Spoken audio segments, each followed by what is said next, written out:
All right. We will get started. We know that more folks will join us, but we are so happy to have you with us today. Welcome to Learn to Watercolor with John Muir Laws. Like I said, we're so happy that you're joining us today. My name is Ivea Moore, and I am a volunteer with the Wild Wonder Foundation, which is hosting this class today. The Wild Wonder Foundation um, is dedicated to encouraging nature connection and conservation through attention, curiosity, art, science, and community. And if you'd like, you can learn more about our work at wildwonder.org.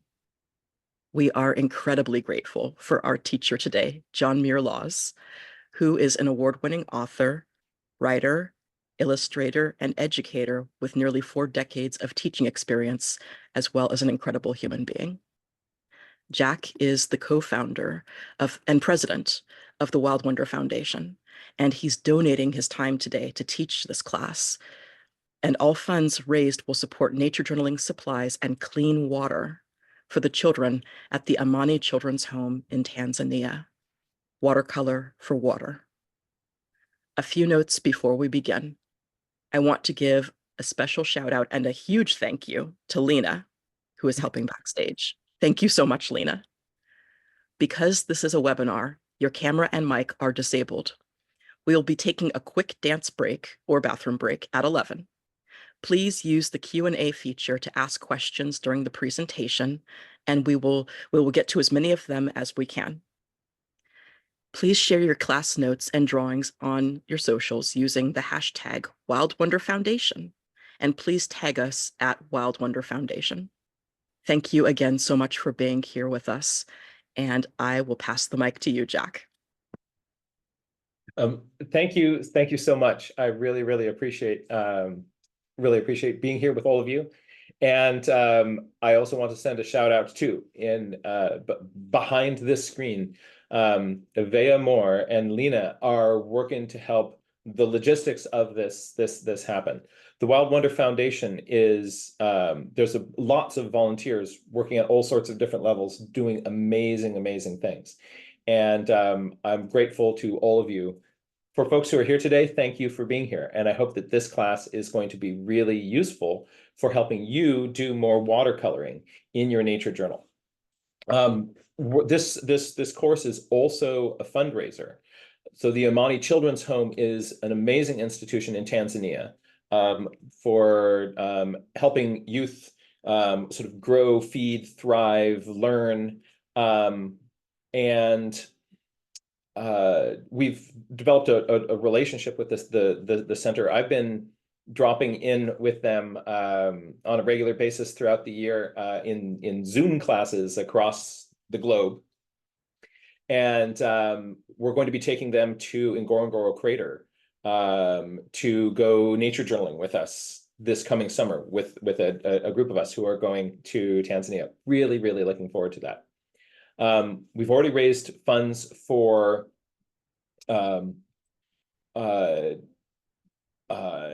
getting supplies and getting and the costs of bringing everybody to Ngorongoro. And so here, what my goal is, my fundraising goal is all the rest of the money which we collect is going to go to developing and improving the clean water system at the Children's Center. I take it for granted that I can turn on my tap and clean water comes out and I can drink it. And that's not true most places on the globe. So let's make it happen at that youth center. I want to encourage you, if you are able to please help us support them. But let's talk about watercolor. Today, what I want to do is show you the shortcuts that I find are really helpful for me to make watercolor work for me. When I started doing watercolor, I was really frustrated. I would have these big puddles and they would take forever to dry. And it was then one puddle would touch another puddle and the color that I wanted over here would kind of go, and then my whole kit was getting messy and I was frustrated. There's got to be a better way. And friends, there is. The ways that I'm showing you to watercolor are not the only ways to watercolor. The techniques that I have kind of come from a little bit of my illustrator background. So I often like, a lot of control over things. I want my purple to be here.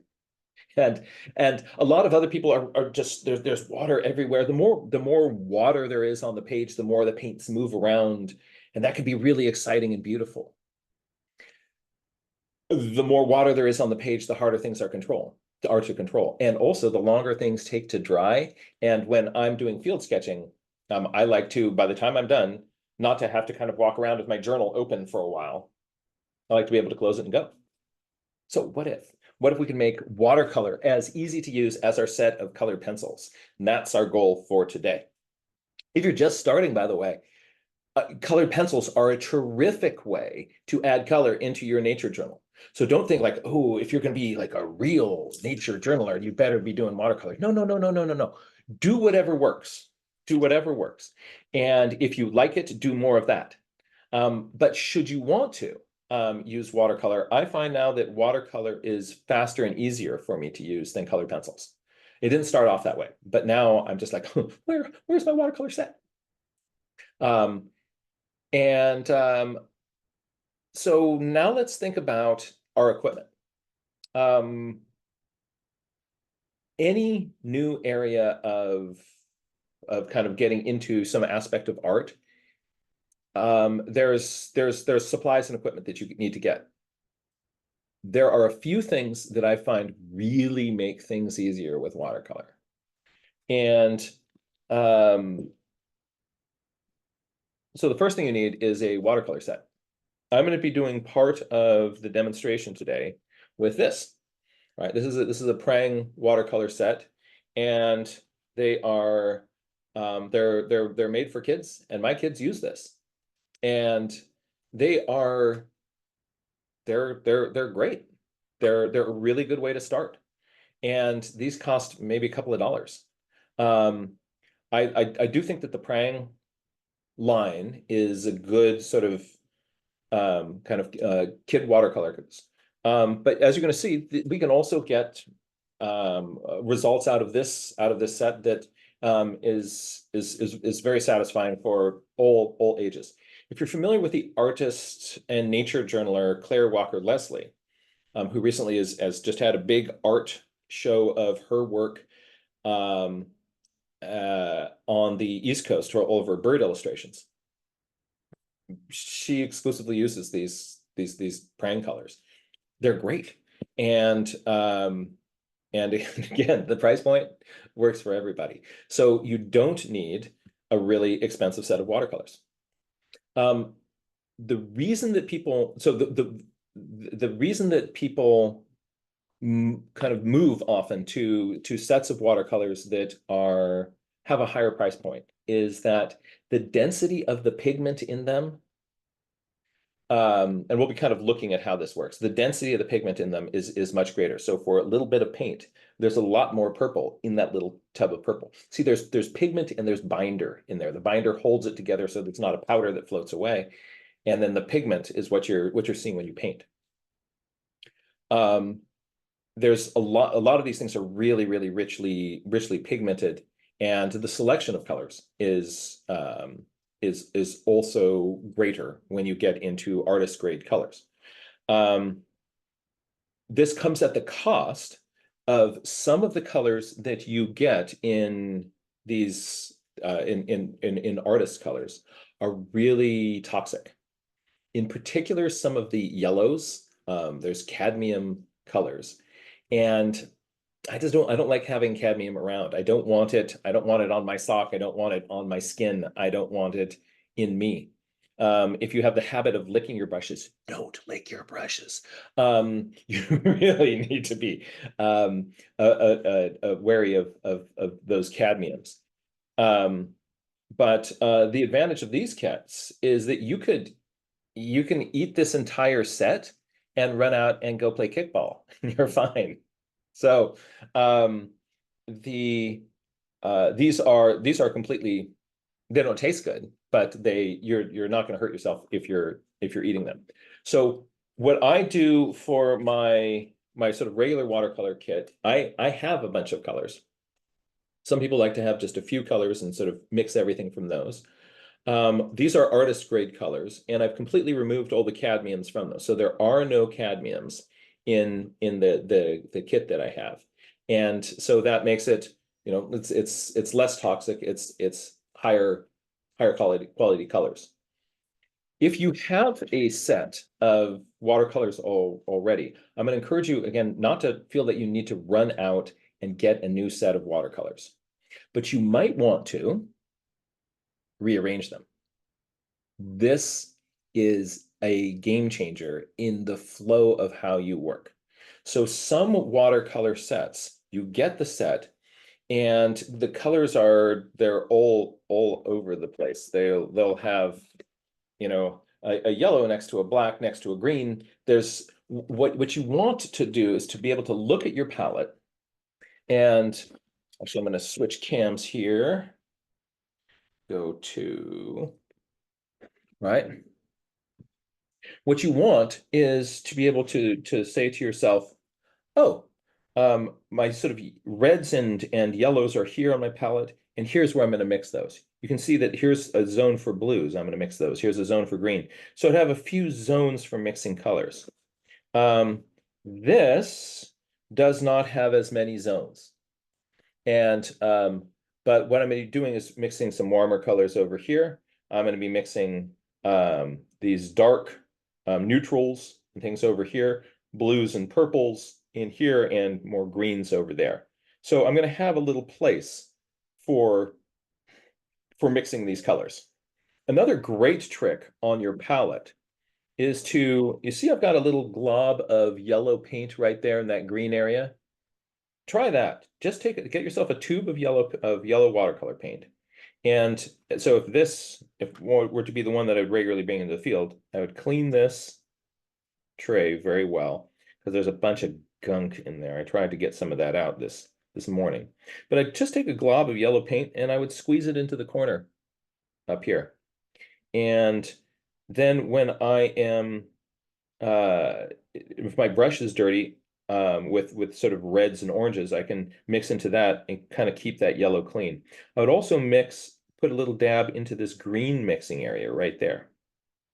And that way, when I'm mixing greens and want more yellow in it, I don't have to take the brush, which has a bunch of paint on it, and I don't want to waste that paint, and take that dirty brush and put it into there. Especially we want to keep our yellows clean. So if you've got a set like this, you're going to see that each one of these, here we go, is actually a little tray that can come out. And so what I could do is I could take these and arrange them any way I want. Also, you're able to replace colors, so you can buy these little cakes individually. So they have a magenta colored one. I'd probably replace that red with magenta, more on that a little bit later. But you can rearrange these so that they're in an order that makes it easier for you to think about how you're going to apply your paint. You might as well just do that right now while we're thinking of it. I think I like I'm going to have yellow over here. I'm then going to go to orange. I'm going to go to red. And then I am going to rearrange these three. I'm going to then go to purple, because if I mix magenta or red with blue, see, I like that arrangement better. So how do you want your paints set up? There we are. My little kit just became a bit nicer. All right. Now, let's take a look at some brushes. Brushes are probably the where this is where people who are traditional watercolor artists are probably going to disagree with me the most, and they're probably right. I don't use expensive brushes. I've been told by lots and lots and lots and lots and lots of people that the brush makes a huge difference. And but I end up going on the side of convenience. I love water brushes. So this is a brush that has the waters inside its handle. And when I want to refill it, I unscrew it. I can put the cap back on. And when I'm hiking around, oops, I don't have my glasses. If you listen very carefully,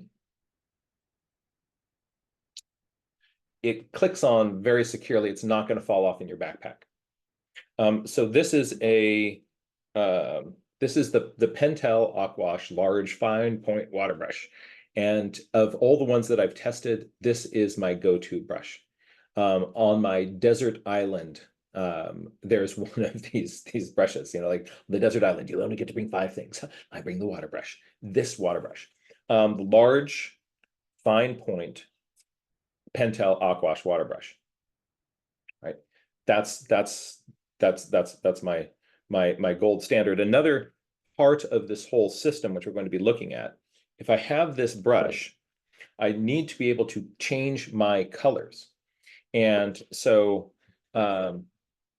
if you, let's go to document camera again. Let's say I have I'm painting along with some of my red here, and I want, or that's rather purpley, needs to be cleaned, doesn't it? Yes, it does. And I wanted to change to this red into yellow. What I do is I carry a rag with me, and I give it a slight squeeze and I wipe on the rag. I like a white rag because then I can see that there's no more color coming out, and that means there's no more paint on my brush.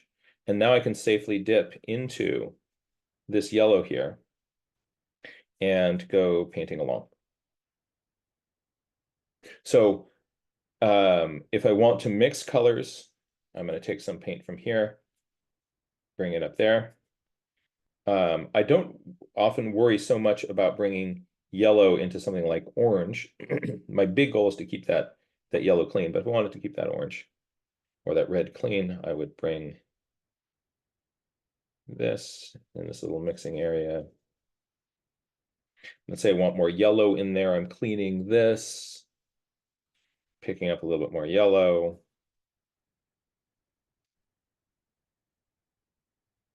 All right. Now, this is that's why I love this brush. So this brush, the tip is large enough that it can cover a large area quickly. So I'm going to load this up here. So take a look at this. With this brush charged up, I can cover a lot of real estate quickly. But the thing that's really cool about it is that also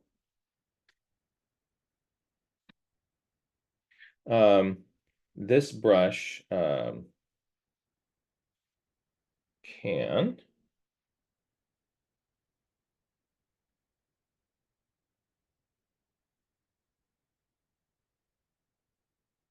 make very fine lines.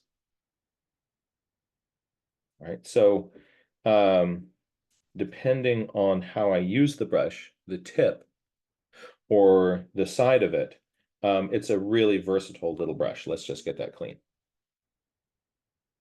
This is also perhaps a place where we should just sort of look at the difference between these pigments that you can eat. Again, a great starter set. And artist grade colors. Let's take a look at, I'm just going to zoom back here. Whoop. All right. I'm going to take some yellow paint and I'm going to mix it rather thick. And I'm going to see that is the color of yellow. That's rather nice. Right. If I do that over here on this side, I'm going to rub this in here. And, ooh, there is it's a more vibrant color. That's partially because that's dirty. But it's also more an intense color. Perhaps we'll see this best with the red. Let me get some red here mixed up on my brush.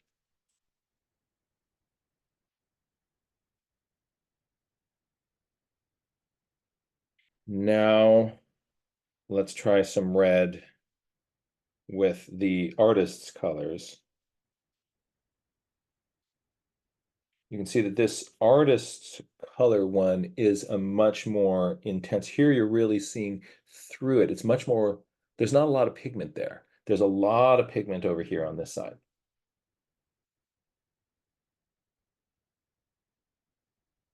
So that is, that's just sort of, we're seeing kind of the difference between those colors. So you will see when you kind of, if you do get yourself a set of artist colors, you will see kind of a jump in your ability to kind of get rich, intense colors.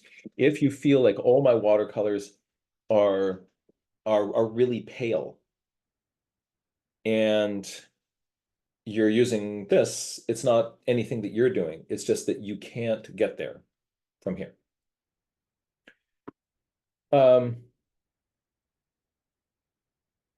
Another tool that is really helpful is your rag.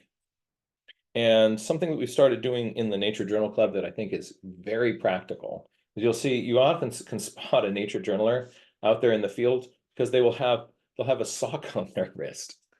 And so they're all like those orphans that end up in the dryer. Like you used to have a buddy.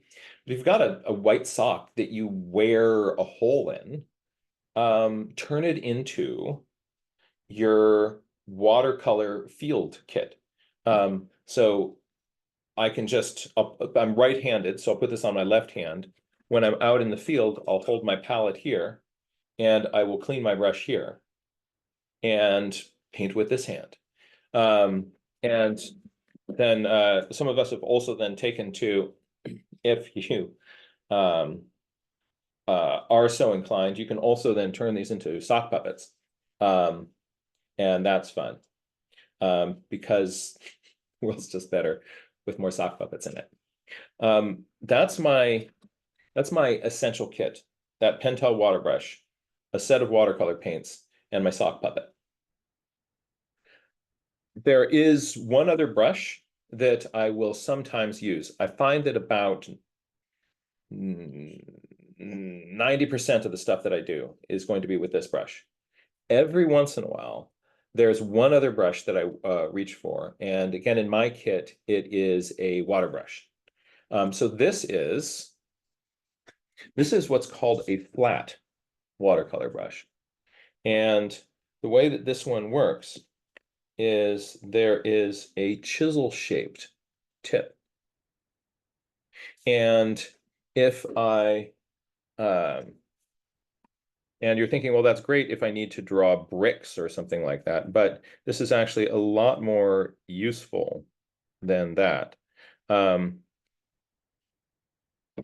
certainly, you can do something like that. But for making an irregular rough shape, this is actually incredibly useful. Sort of imagine that you're drawing leaves or foliage. If I watch, what I'm gonna do is I'm gonna just start painting with this and kind of dancing the angle around as I go.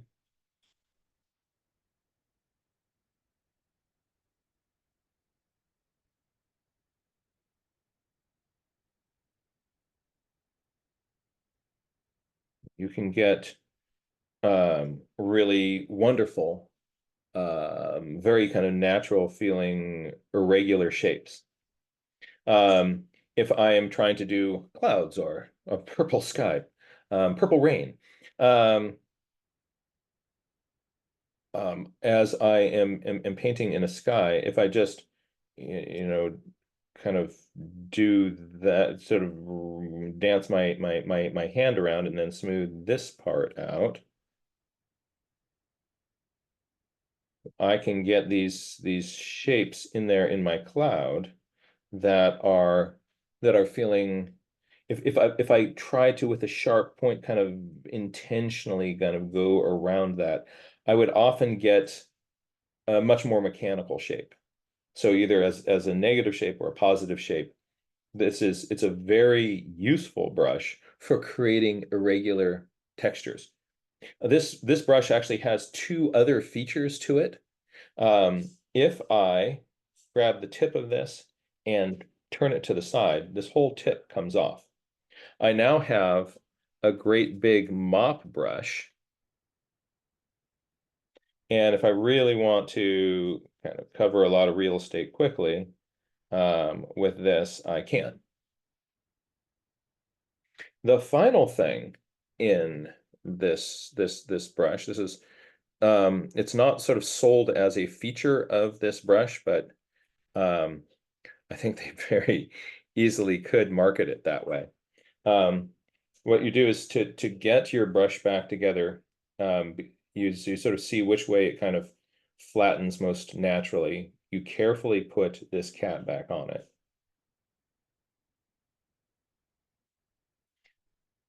And notice that I've got my chisel again. But watch this. If I hold the central ferrule here and I spin, it's a squirrel tail brush. That's cool. All right, so and now I can, if you're trying to get sort of rough, textures, this.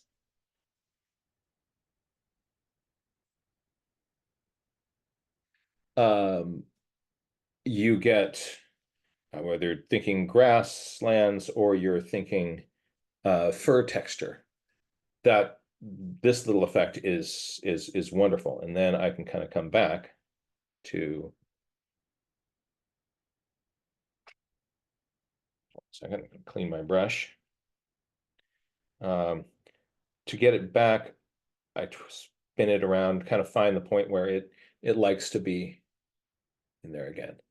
So those are the two brushes that I use. Again, I'm about 90% here and about 10% here. And these brushes last a long time. The cost point is low, and they really serve me well. Let's now take a look at some strategies for applying paint. And I think that there may be some ideas of how I put the paint on the paper that will really help you avoid a bunch of the common pitfalls that we have when we're starting to watercolor. I have printed out for everybody a watercolor sheet here. I'm going to back up. There we are. So here's a little watercolor sheet. And this is just printed out of my print. So this is just copy paper. It's not watercolor paper. So when I paint on it, you'll see that the surface of the paper gets wobbly. Some sketchbooks have really, really, really thick paper. For instance, here's a sketchbook with just listen to this paper. Ready? I'm gonna listen to the song of the paper. Right. This is a Stillman and Byrne. How do you pronounce that? Stillman and Byrne? Bryn? Stillman and something or other. Alpha series sketchbook. And that gives you this really heavy paper that you can use in your sketchbook. And then it's not going to buckle and wobble as much when you are doing that. So then the book closes and you look at it. As you can see, a little bit of wobble in there, but not that much.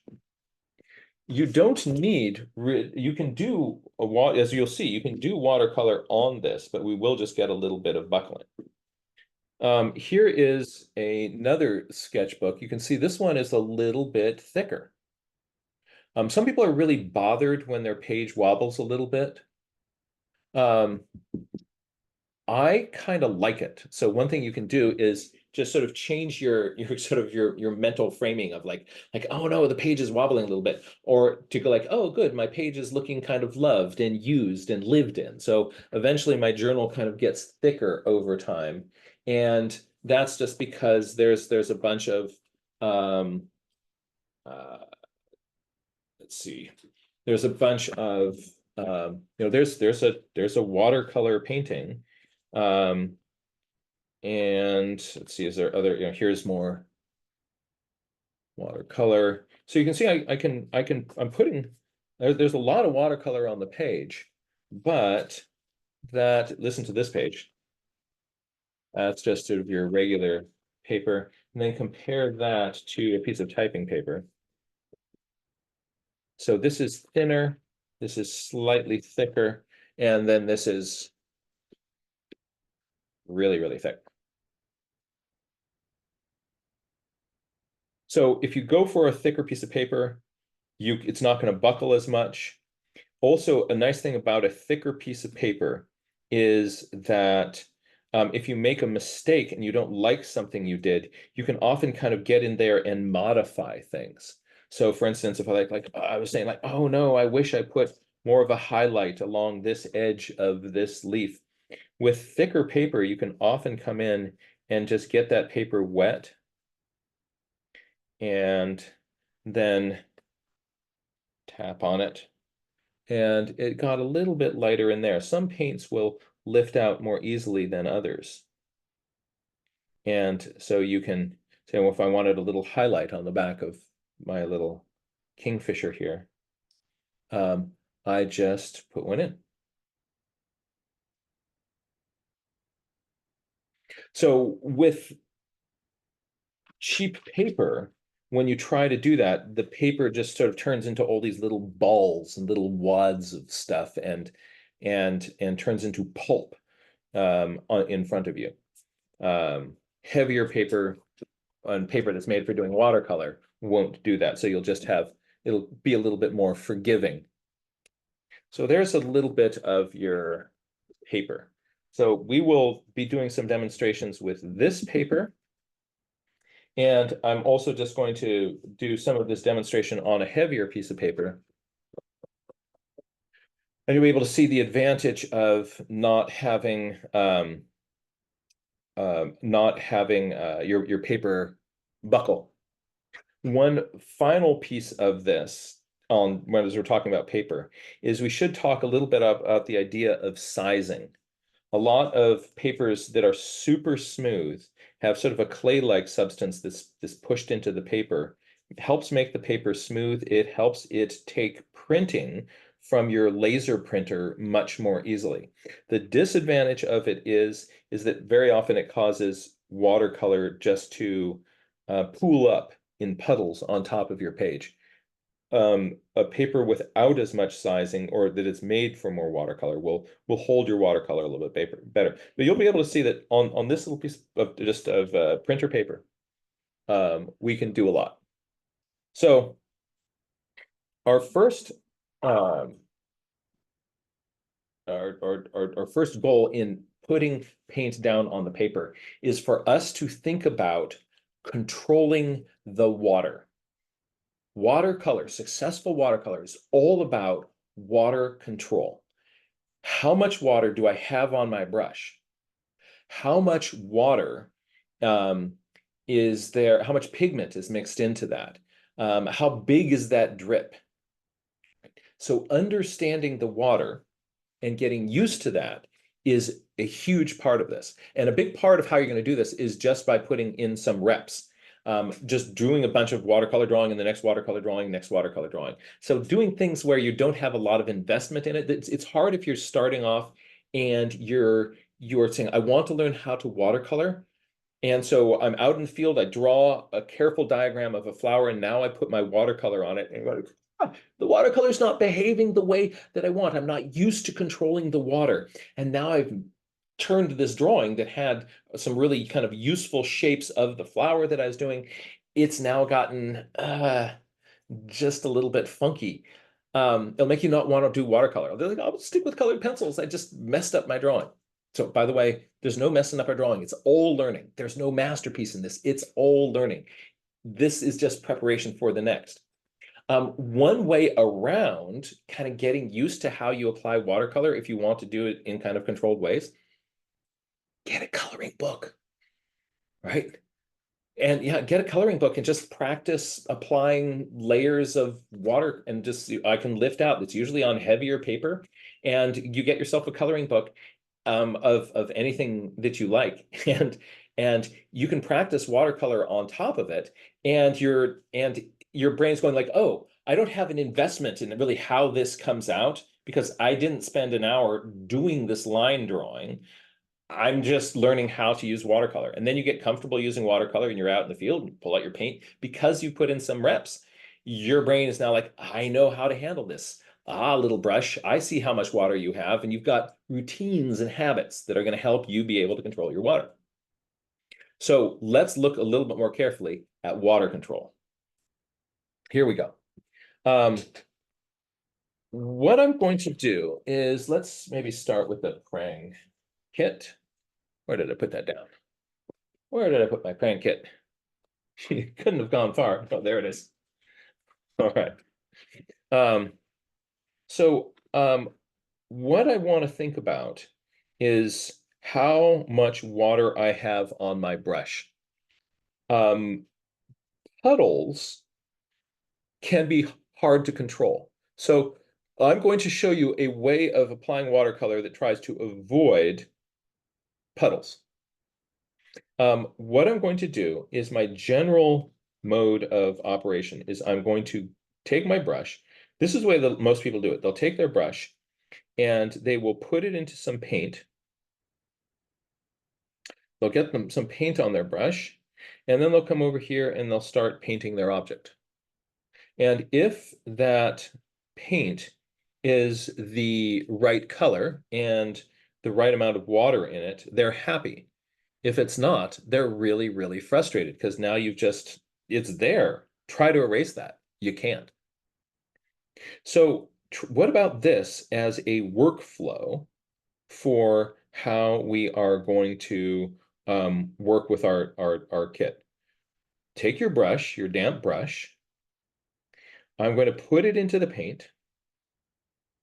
I'm then going to bring my brush over onto the palette, and I'm going to give it a couple of swirls. And the reason I'm doing this, I'm taking the paint that is now in globs. Some places there's thicker globs here on the tip of this.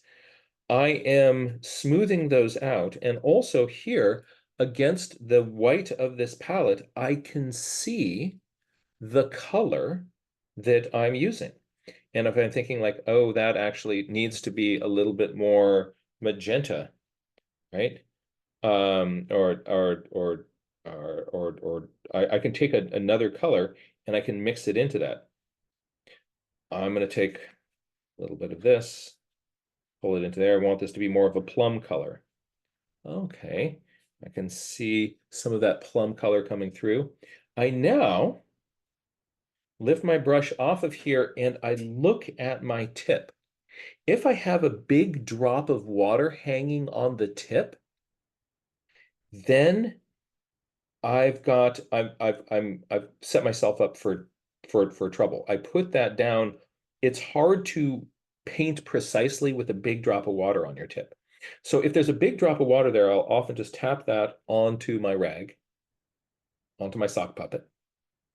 And then instead of painting on my bird or my object, I test that by making a few test strokes on my page. So I go pigment, palette, I check it, I test it on the side of the page. And here what I'm going to try to do is I'm trying to make this purple color the same value as that little dark gray there.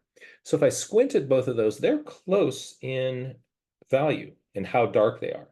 So then I can just go right onto my object and start painting.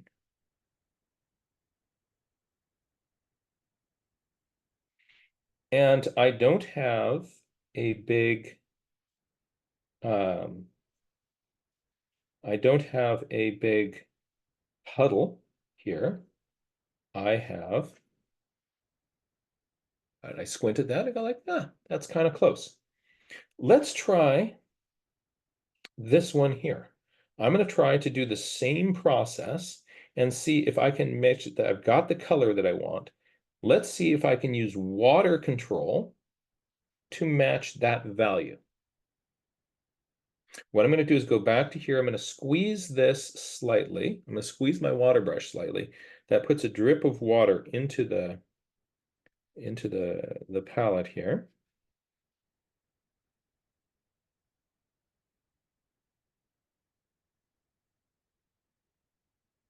And now I look at my brush tip and oh, look at that.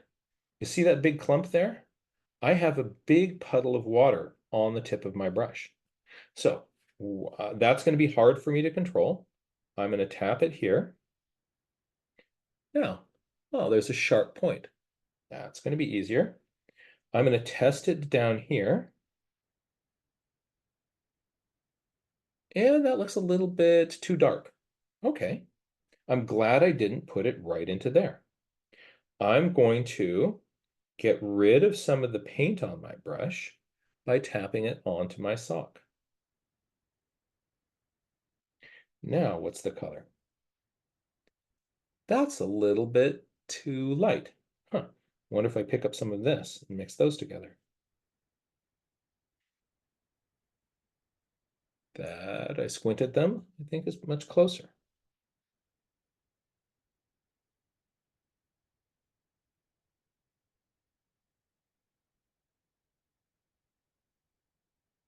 Here you can see the paint pooling in some divots in the paper right there. That's because the paper is doing this. This is kind of the effect of when you're doing watercolor on a wobbly surface on thin paper, the paper will buckle and then some of your paint will pool in there, making it darker in there. So I'm going to fight back against that by pulling out some of that pool, that puddle. And the way I did that is I just got what's called a thirsty brush. I got that paint out of here. I just stroked over that line and I got rid of that puddle. And now it's roughly the same value there. Well, let's see if we can do that right down here. Wonder how much paint is currently on my brush. Yeah, too little. I'm going to dip into this, see if I can get a little bit of paint on my brush. It's still sharp. I test.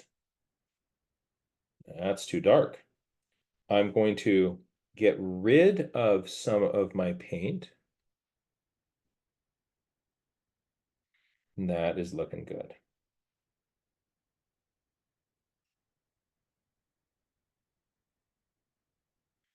No puddles, same values. And so I'm controlling how much water I have on my paper, on my brush. A little exercise like this, where you're trying to match a value, is really helpful to do. And I want to encourage you to practice that at home. Another thing that we can get good at practicing is just brush control. Let's say I have a little icon here, like where it says water, we've got H2O, and I want to leave the letters white and paint around it. If I have a big ball of paint on my brush and my paint is, I've got a big drip, that drip is going to be really hard to control. If I have a sharp brush with more, I can have more pigment in here, but less water, that mixture is going to be easier to control. So a big drip of water is what I'm avoiding on the tip of my brush. Let's take a look at how I can paint around these letters and numbers because I'll be doing that same technique over here on this bird in a moment. But um, but I want to do that, make sure that I'm being able to do that with control. So I'm going to come over to here. I'm going to get some of my green, and I am squeezing my brush as I come in here. So I squeeze, I put some water in there, and I'm going to mix this up. I'm going to test it over here. That's looking pretty pale. I want that to be a little bit thicker. Also letting you know, time check, we have about 13 minutes until our dance break. Okay, great. All right, so yeah, this in particular doesn't seem to be a really deep. There's not a lot of pigment in that green, is there? Hard to get. I'm going to put a little bit of blue-green into that. And now let me, yeah, that'll work. So here's what I want to do. I am going to get rid of some of my excess water so I have a sharp point. I'm going to test to make sure that there's not too much water there. And then this is going to be, look at how I use the point of the brush. Let's say I wanted to come around in this side of this O. I want to come around this side here. I'm going to take the tip of the brush and put it up against there. And as I come down here, I'm riding the tip of the brush right down the side of the O. If I come around in here, I'm taking the tip, dragging that around.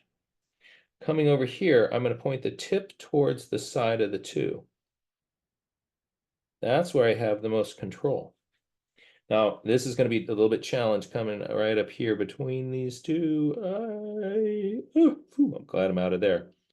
But I'm intentionally using this tip to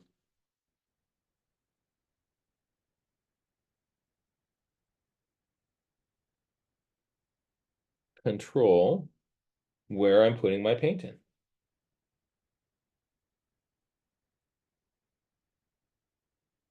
I can do that into here. Tip.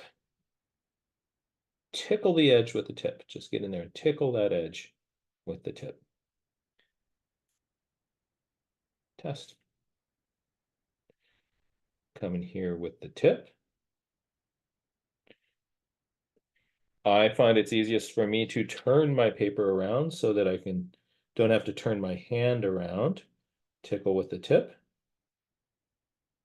And there I go.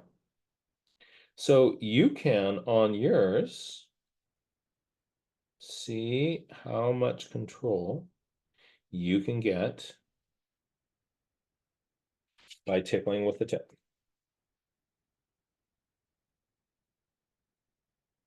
If you like Zentangles, start painting in some of your Zentangles and use that as just an exercise in controlling where your water goes.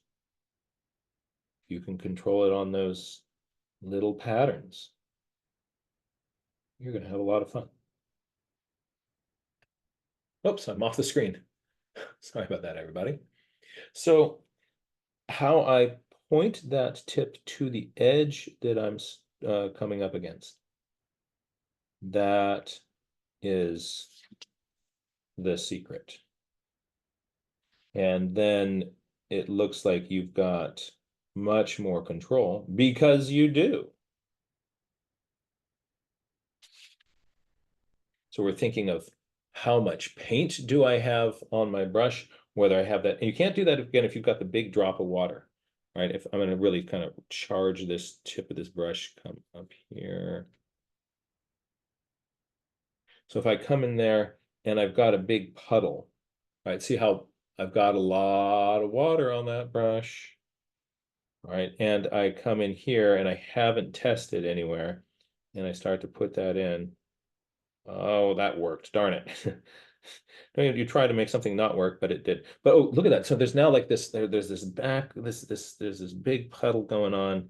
This is, and sometimes you start kind of pulling this puddle around, and this is going to be much more difficult to You're off control. the screen, Jack. Ah, thank you. All You're right. welcome. So now I'm kind of in puddle land, still trying to use my tip. If I'm going like, oh my gosh, too much water, wipe, wipe, wipe, wipe, wipe, wipe, wipe, thirsty brush.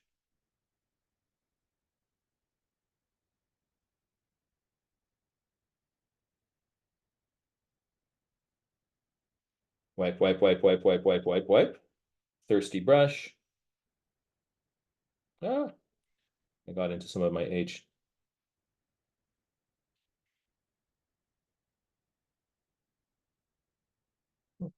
So there's a little bit of brush control.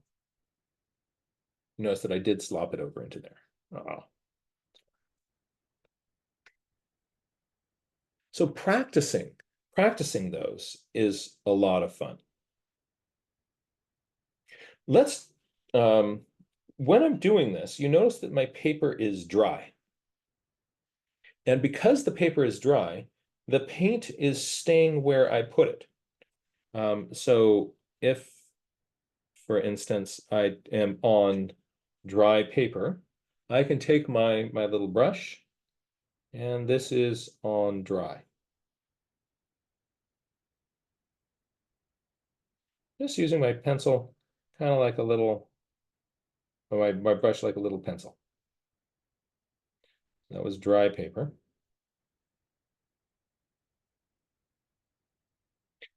But if the paper surface itself is wet, the results are really, really different. And so what I'm going to do now is I am going to clean my brush. And up in this box here, I am going to put a few little splotches of clean water. So just taking a clean brush here, and I am going to, so it's partly, if you kind of tilt this, you can see there's not water everywhere. Now, what I'm going to do is I'm going to start painting kind of back and forth here with some blue. And some places I am going to kind of touch into some of that damp area. Just letting you know that there's 5 more minutes before the break. Great. Thank you for keeping me on time. And some places I am painting on a little bit of the wet paper. Some places I'm on the dry paper.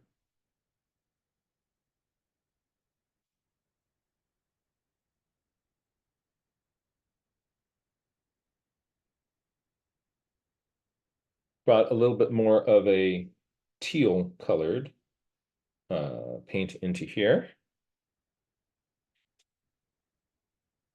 And I'm intentionally leaving some places, my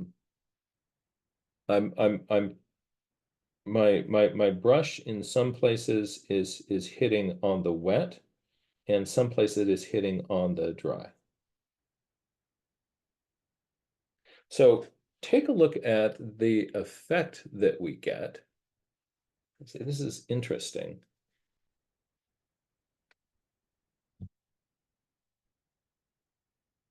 Right in here where where it hit the dry paper, my edge is very, very crisp. Over here, it's a little bit fuzzy. This part of this line here is very crisp. This part of the blue is fuzzy. These are soft, fuzzy edges. These are crisp. What's happening is that, let's say I've got some water down on my page, and I try to write again that it is dry, or maybe it's wet.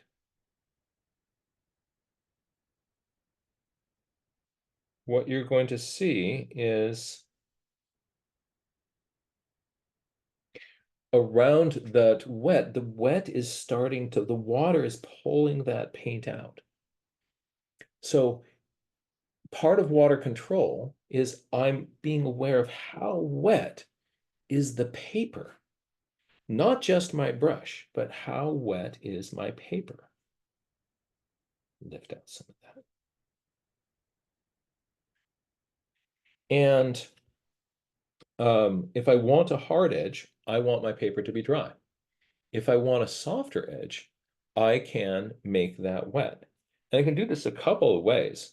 One is that if I could just put water down, or I could also be painting on top of some other watercolor that I've put down on a previous layer. If I want it to be soft, have soft edges, I know that as long as that paint is still wet, that is paint that's wet up there. And let's say I wanted to take a different color of blue and bring it into part of that sky.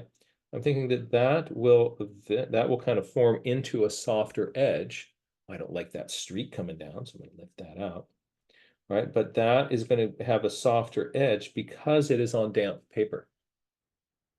There's the wobble of my paper, right? See, the paper's got a crease here and a wobble there, so I'll just lift out those wobbles. But it's generally got a softer edge because it went into paint that was already wet.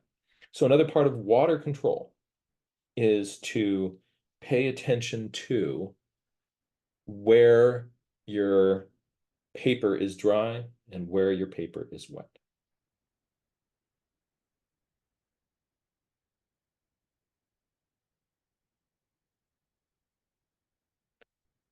I'm going to show you one other watercolor trick that is something that is a sort of a specific magic power of the water brush.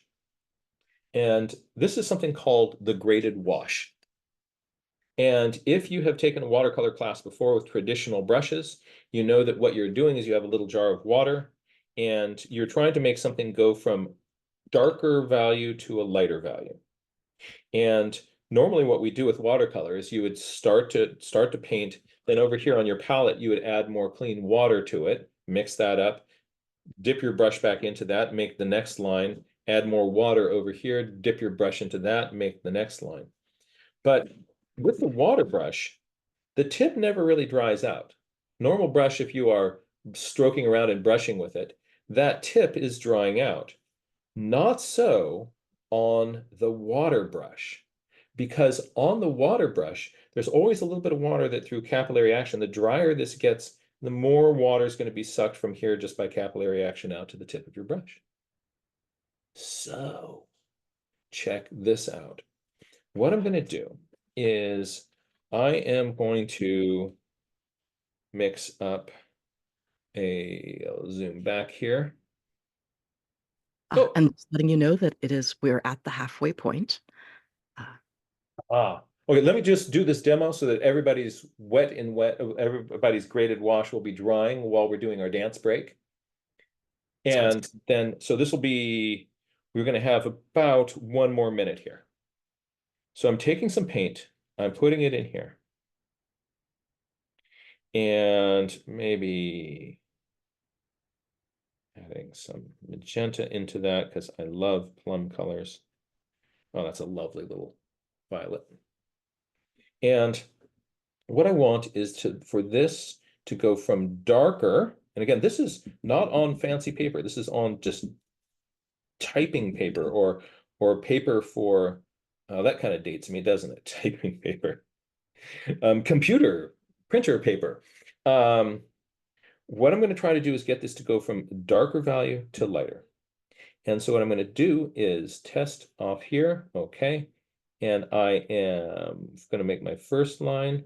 And then I'm going to get rid of a little bit of my paint. And I'm going to come in here and catch that line quickly kind of coming in here, and I am going to catch that line.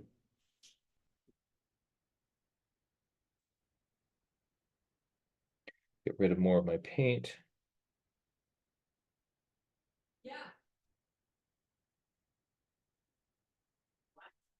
Now it's a little bit streaky in there. And the bummer is if I get in there and try to fix it, I usually mess it up. So if you kind of get back in, you sometimes make your parts of your things more blotchy. We're going to give it a try here, though. Let's see what happens. Yeah, I just don't want to bring a bunch of water back in there.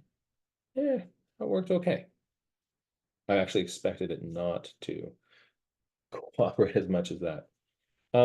So this is on this typing paper that is kind of pooling and streaking in weird ways. Let's just look at that same effect on paper that is a little bit heavier and less inclined to wobbling. And one other trick, sometimes what people will do is you can use gravity to help you. So I'm going to put a little notebook underneath this. I am going to slightly raise this up so that so I've got a little object under there. I've got it upside. This is higher on the paper. It's tilted down this way, lower on the paper. And this time what I'm going to do is as I come along here, all right, I have a streak of purple, but do you see how the paint has rolled down to the bottom edge of that? I am now going to get rid of a little bit of the paint on my brush, and I'm going to dip into that little bead on the bottom and pick it up. There's no streak there because the paper is wet and I'm kind of maintaining this bead down on the bottom. I'm going to get rid of some of the paint on my brush right now. And I'm going to come along here and pick up that. Now there's not much of a bead. Uh-oh, that means I have to be faster. I'm going to come along here. And I'm now just going to continue on down here. And we're going to fade out. This ends up a nice sort of soft transition between this part and this lighter. I'm going to try to do it one more time and see if we can get it to, I'm just going to go nonstop. And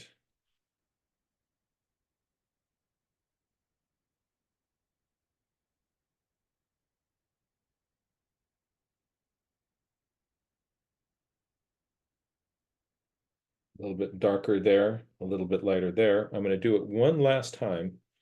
And what I'm hoping for on this final one is that I'm going to just get a smooth transition of darker into lighter. As we go down the page, we're going to run out of our pigment. And we're going to get a nice little even blend there.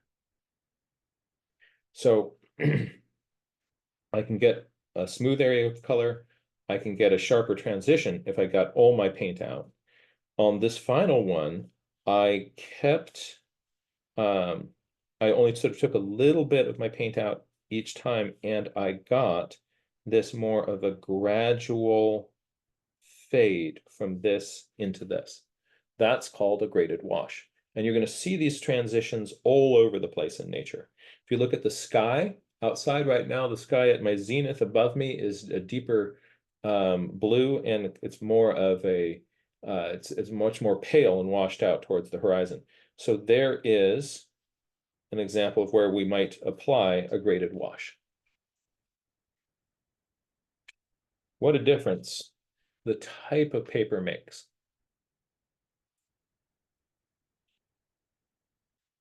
Now it's time for our dance break, right? Yes. All right. So, how long a break do you think we should take? Let's see here, perhaps 3 minutes, so that way if anybody needs to use the restroom and grab a drink of water, then that would be good. So we could start at 10 after the hour in 3 minutes. Yeah, we don't have any music that is uncopyrighted. And so what I'm going to do is I'm going to turn off my audio over here. And you can either get up, stretch, water, get a snack. But we really recommend that you get up and you move. We also highly recommend that you take a dance break.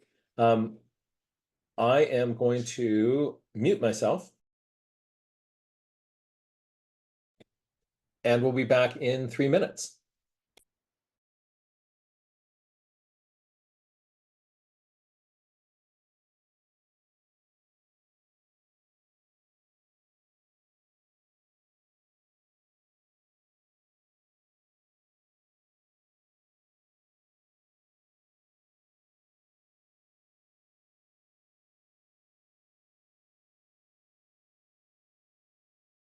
You've got some good moves. We're dancing along with you, Jack.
Nice.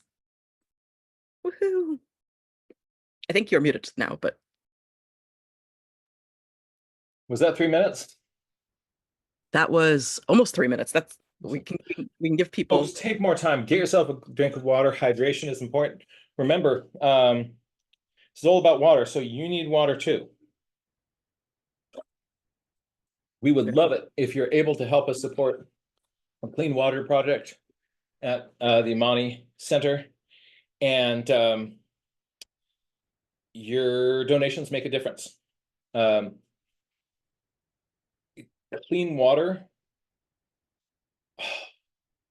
so essential, just worldwide. We think of all of these.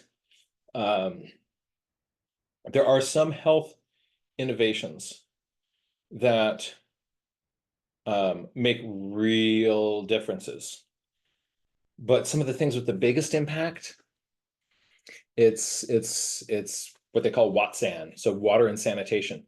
How can we get clean drinking water? How can we take care of our waste in ways that don't spread diseases throughout our community? So this clean drinking water project is an essential cornerstone of the healthy environment at the Imani Center. It's a really beautiful place. It's a beautiful place. There's just so much love and support. The youth there are giving life everything they've got to to take advantage of the resources that are there. There's mental health services. They're thinking about kind of the education and career tracks of the children. I'm really inspired by what they do. Um, are we back? We are back. And we were wondering before we continue, do you mind if we ask a few questions? Oh, please go right ahead. Excellent. Susan Nelson is asking, Hi, with the Susan. hello, Susan. With the gradients that we just did, do we Yeah. wet the paper first on that last example?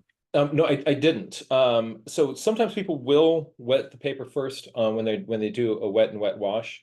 Um, and that helps things blend together smoothly. So if you're having a problem with that, you can pre-wet the paper and then do that wet and wet. That was the one that I did. No, was just kind of going a wet brush on dry paper, and uh, sort of see if you can practice that. The hard part about it is as you're doing this with your water brush, your brush will do it automatically if the box is big enough. So for instance, let me go right here. Hi, bird, pretty bird. A parrot showed up in our yard yesterday. Somebody's a poor little lost parrot. But but check this out. I can just take with any amount of paint and I can just start going like this.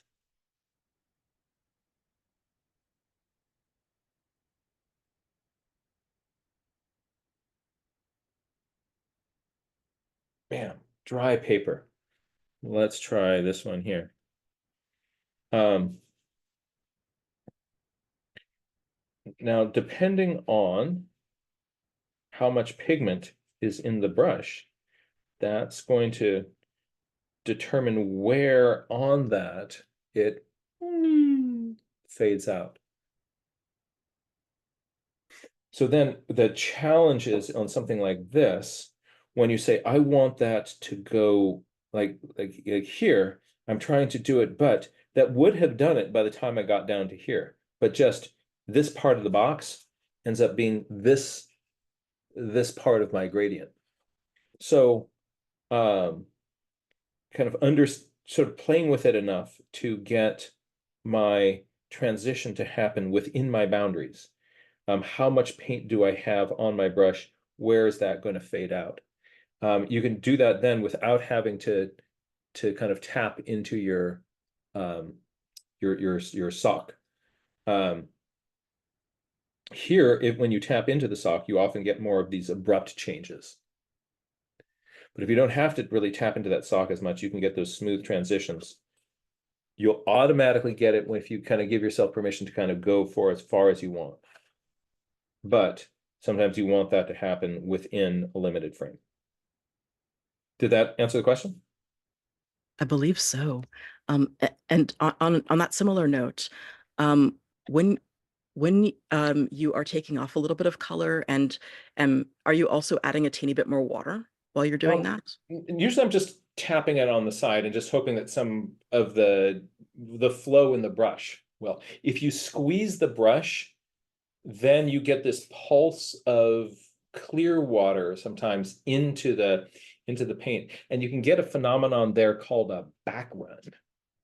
And back runs are they are if you know they're going to happen and are intending to do it, people can get all sorts of really cool effects. Let's make a back run happen. So let's say I have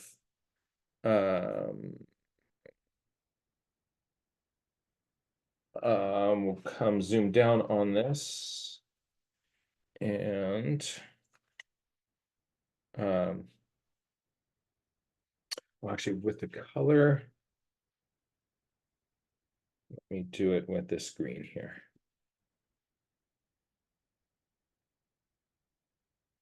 All right, so let's say I am coming down here, and somewhere in here I give it a squeeze.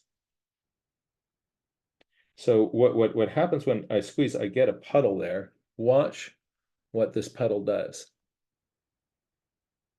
As that puddle is moving out, particularly watch right here.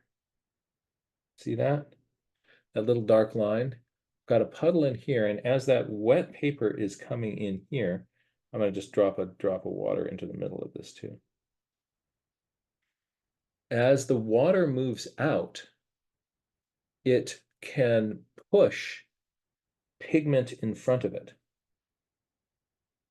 And that's the background. So if I have a charge of clear water into something, instead of just it being smooth, sometimes it looks like I'm getting these fingers of water that are going up into that otherwise smooth area. So when I squeeze my brush while I am actively doing a wash, it can cause backruns. Let's come on back here, and this time as I'm going down, I will squeeze it a little bit. All right, so I'm coming down here, and let's say I squeeze it right here.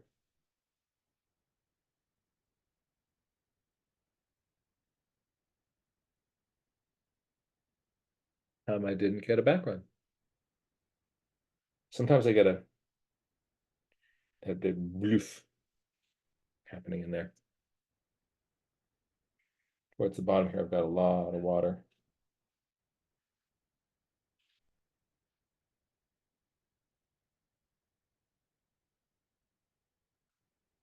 If you're drawing a lichen or something like that, you can Jeff, actually, you're a little off the page, sorry. if I'm trying to make a drawing of a lichen and I want to get one of those edges like that,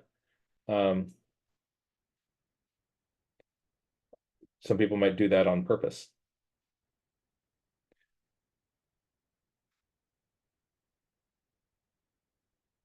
So this time I was just saying like, no, I don't do that. And then I tried it doing that and I got a really nice graded wash there. So that would be an interesting for us to explore. But I have noticed that sometimes when I do that, I do get this pulse of this sort of back run energy into my wash. And it can make for a more uneven wash. Are there any other questions that you see are kind of related there? I think that I think that you answered them about how whether or not you're adding more water as you take out pigment and yeah, I think that you answered them really well. We we Great. had we had one more burning question that a bunch of folks were wondering. Those two notebooks that you showed at the beginning, with the heavier paper, we heard the names Stillman and Byrne and then also Strathmore. We were wondering if you could show us again what those notebooks were and which one was which. All right, so this one here, this is just sort of this is the lighter paper one. I think this is an ooh. There we go. I believe this is an arches an arches bound journal. The reason that the binding looks weird is just because I have a piece of black duct tape over the edge there. You can get black duct tape and then you put it on your journal. It's like silver duct tape, but it's black. So this is just a it's fairly lightweight paper, and so it does a lot of wobbling and wrinkling. There's the Stillman. Is it Bryn or Burn? What does it, somebody's got to know. This is that heavier paper, right? So And what was the GSM for that again? it might say. So oh, little toad, little guy. Let's see if it says in. I don't remember, but this was, I think, their alpha series. Somebody can look that up, drop it into a note to us online, and and get that to us. We'll then announce it to everybody's. And Jack, just one more quick question on this topic. A couple people have asked how to prevent streaking when you're doing your gradients. Yeah, so there's a few things. Part of it is if there's not enough water in the mixture, then it gets really streaky. If there's too much water in the mixture, it's doing back runs and blobs and is hard to control. So you'll find that what makes things want to be sort of a smooth connected thing is just sort of being a wet surface. So when it starts to get dry, it will get streaky on you. And so things that help with less streaky is being fast with it. So just getting some paper and playing with like a whole bunch of these is you start to get a feeling for laying in a graded wash. Also, your type of paper is going to make a difference. On computer bond paper that is designed for making your computer ink come out crisply, very often the sizing on that just makes water kind of puddle up in weird ways on top of the surface of the paper. So let me see here. So if I go slowly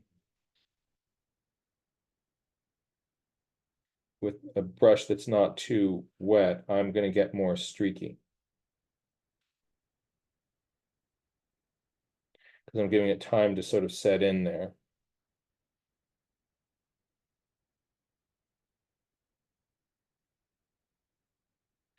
If I have a brush that's a little bit more wet, and I'm going to go more quickly.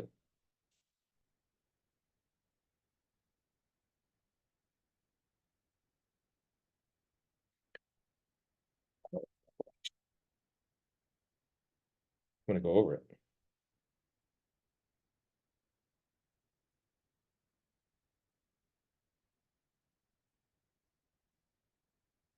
Then it's going to be less streaky. If I want it to be, you were saying, but now I have to add in more water, and now I can only do these washes when they're super pale. What if I wanted it to be a dark value thing? And well, that's where having paint with more pigment in it is going to really come into play. It would be hard to do with the prang set, but with some of the artist grade colors, I can get really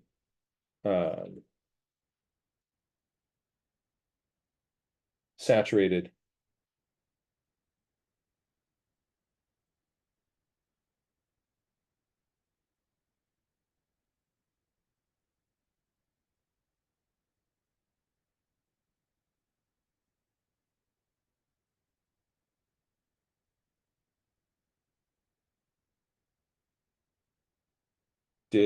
I hope that helps. So it's the drier the paper, the more that it is going to streak. And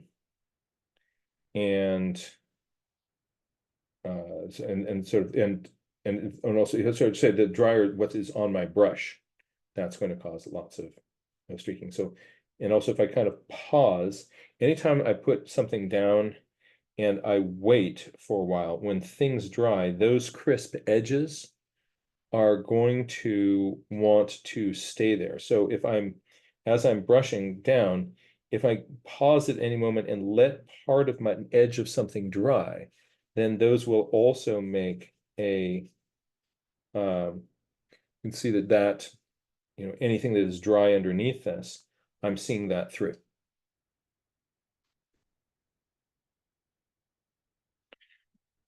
Getting some pieces of scratch paper and making a whole bunch of graded washes is fun to do.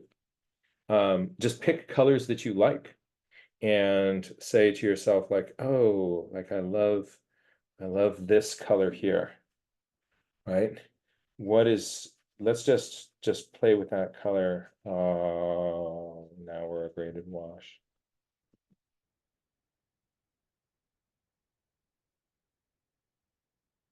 Isn't that interesting how it went from brown to this beautiful gold? That's quinacridone gold.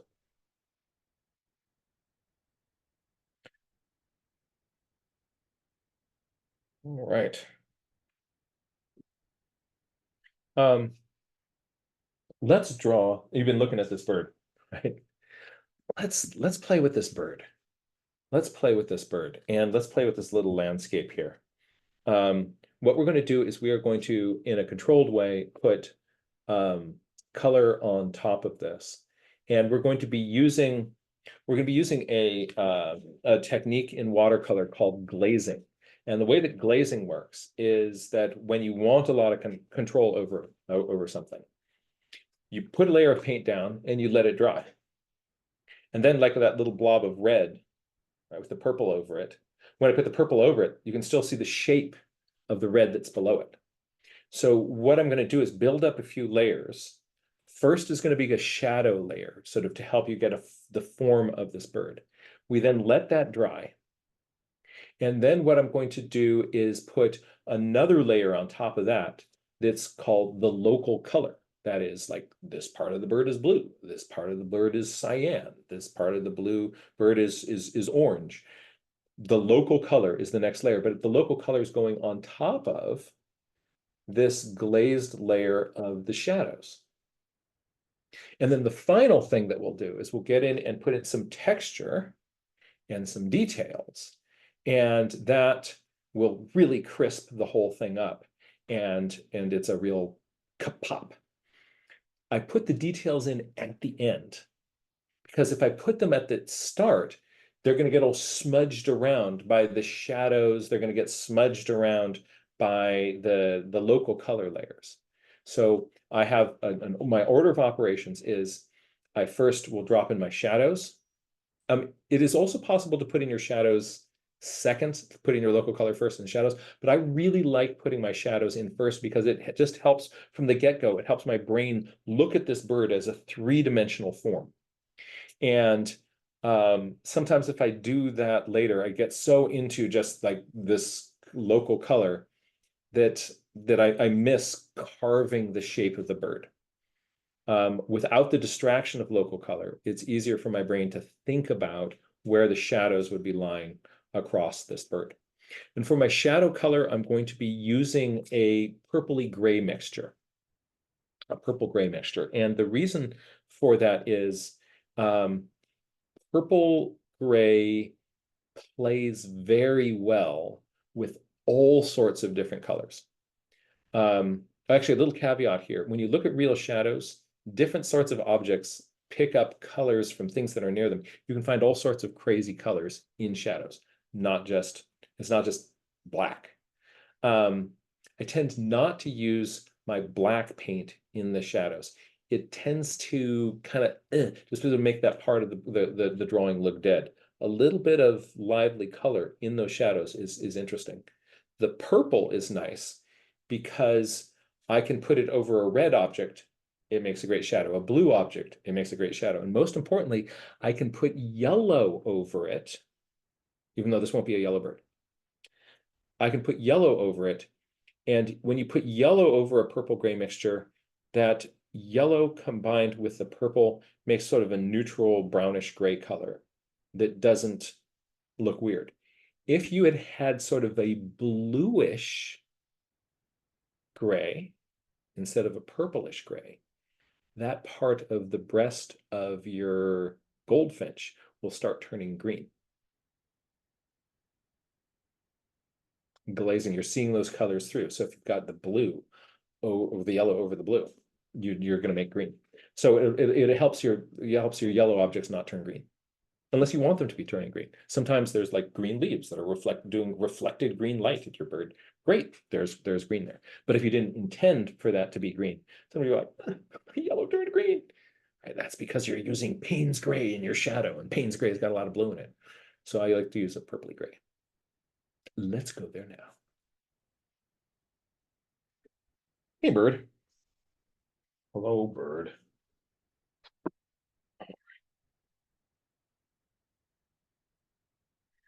So I'm going to imagine that the sunlight is coming from this side of my little friend here. And that means that the shadow is going to be more on the belly of the bird. And the shadow is going to be kind of tucked up here underneath this edge of the wing. This wing over here, we might get a little bit of shadow kind of poking in over there. Darker shadow in here. But there could be also there's a tree branch here or leaves or something. Sunlight is hitting those and bouncing back this way, bouncing back towards the belly of the bird, which means I'm going to have a slight, I'm going to have a slight shadow, I mean lighter area, right on the chest of the bird. So if I imagine that this little circle here is essentially my shadow is going to be, if you imagine it'll be kind of lighter area up towards this side where the sun is hitting. And as we get down towards here, I'm going to do a slightly different color. Actually, first I'm going to lift out a little bit of paint so that it doesn't move around too much.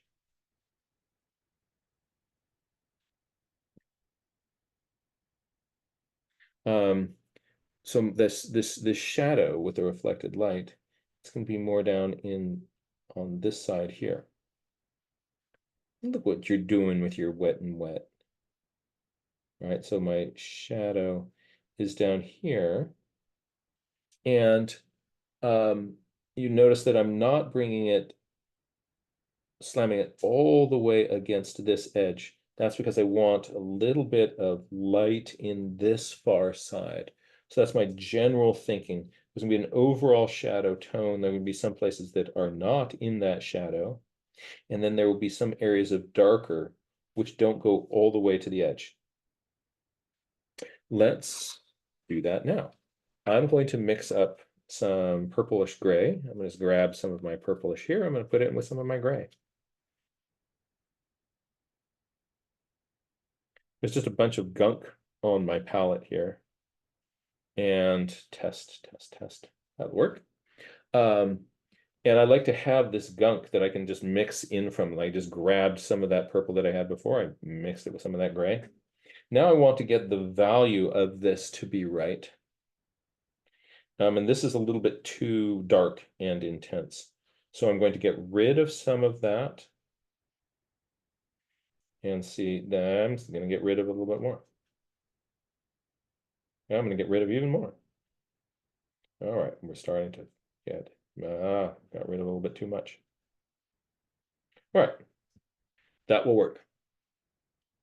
So where I'm going to start as I paint, this brush is going to run out of paint. So I'm going to put my darkest shadows in with this first.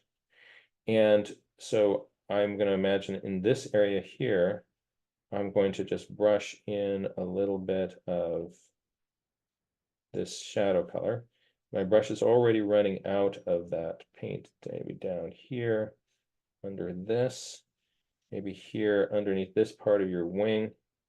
Might cause a little bit of a shadow. And this part here can be a little bit streaky. It's okay if it's a little bit streaky because it's feathers that are down there.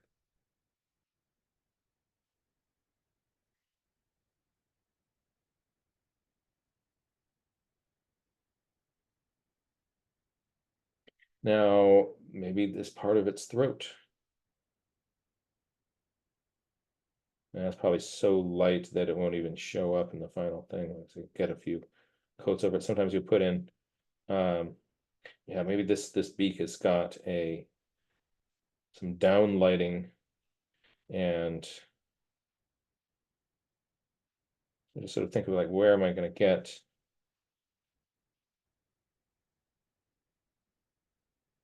some shadows? Okay, that's going to help me kind of have a sense of volume on this bird.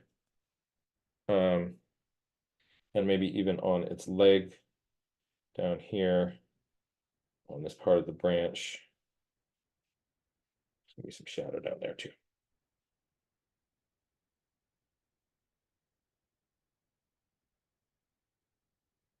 Okay. Now, while that is drying, I'm going to start putting in some local color. This is a kind of a bird called a blue grosbeak. And let's take a look at the blue grosbeak. There it is. This beautiful, beautiful bird. We're seeing those, there's a lot of patterns in on the wing. Oh no, how will I draw that? Don't worry, we're gonna have an approach to this. We're seeing those light edges as the bird ages. Those light edges, or within a single year, get smaller. Like compare this. See those tan edges?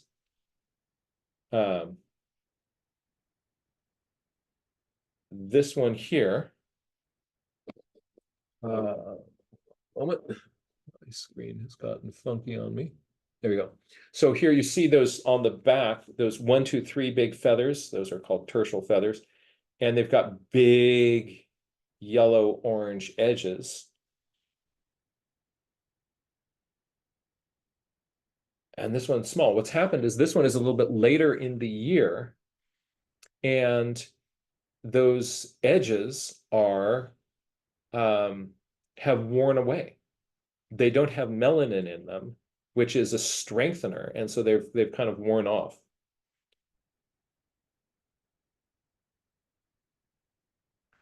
So here we see more of a side view of this bird. And this also kind of helps us kind of see our colors. So we're going to have blue over the body. Don't worry about those little white flecks yet. We've got some black around the face. We've got grayish black mixed with a little bit of blue on the back there. You can see that back. And then rusty in the top of the wing. There's one black bar with a pale orangey stripe on it. Okay, let's now take this bird and we're going to have that as reference. And we're going to just drop in some local color. So what's been happening while we've been hanging out is that this is dried. Because I didn't have a big puddle, look at this. I can put my hand down here. Oops. No, there we go. Try that again. I can put my hand, so if I pound my fist on my table, my camera disappears. If I put my hand down lightly on the bird, then you see, the paint is already dry. So now, here we go. I'm going to go with local color. I'm going to start with this blue, and I'm just going to paint that blue over my bird, onto this rump part here, onto its back, onto the head and breast. So there's gonna be a lot of blue going on. What's the name of our lovely bird friend here again? Oh, this is called a blue grosbeak. So gross meaning large. This is the blue grosbeak. And the photographs are taken by Ashok Khosla. And he has a website called seeingbirds.com. And I encourage people to go check those bird pictures out there. He encourages us to use these to help our nature drawing. Thank you so much, Mr. Khosla. So I am just taking some blue here from my palette. And because the palette is white, I can see through it to kind of the color of blue that I'm getting. And then I can test it on the side of my paper. I go like that blue, the real bird is a little bit more purpley magenta. And so I'm going to get a little bit of magenta. I'm going to add that into the blue. And I'm going to test that again. It's a little bit closer, but not quite there yet. I'm going to get a little bit more of that. And that's a better color. Now I've got color. I need to think about value, right? So I am going to add a little more water to my palette here. Now I've got way too much water on the tip of my brush. I'm going to control the amount of water in there, repick some stuff up, and test again. Huh. Okay, I think that that'll work for me. So what I'm going to do now is zoom down here one layer, and I'm just going to, starting with the darker areas of the bird, working in towards the back, I'm going to put in my paint. And the reason I'm going to start with the darker areas is because that's the point where my brush has the most pigment on it. And as I go along, it may get lighter.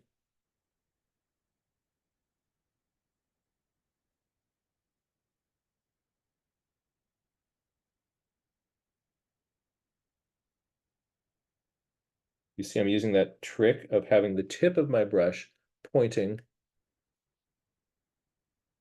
And you also will notice that the shadow shows through.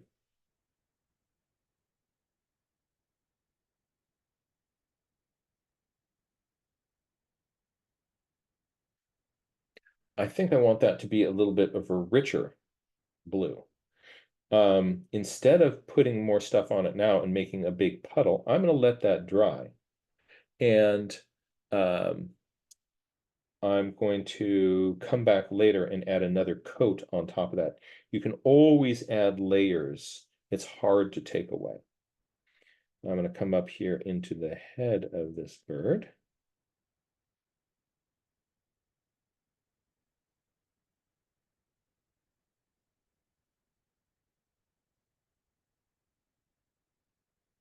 As I'm painting it sort of feather section, one feather section at a time.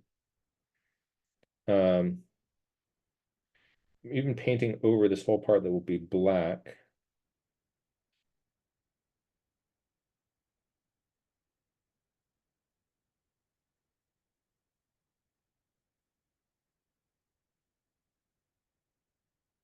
Pointing the tip of my brush towards the side that I want to kind of fit into. And then maybe my brush has a little bit less. Ah, yes, it does. Good. So as I get up in here, it's a little bit lighter. Putting this part in last, because this is where sunlight is hitting on my bird friend.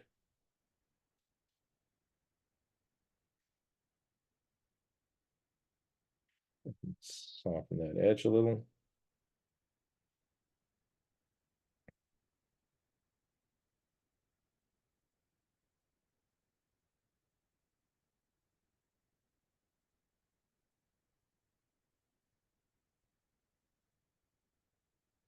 This big patch of feathers right here is called an ear patch.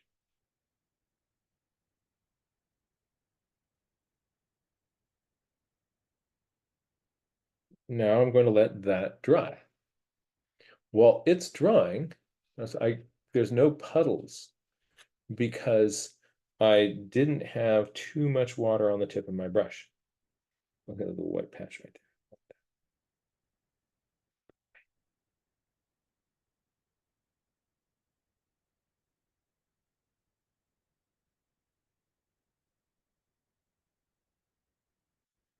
Strengthen some of the blue. Now it looks like this might as well be a beach ball because it's so just these sort of smooth areas of color. It does not look feathery. I totally agree. That detail will come later.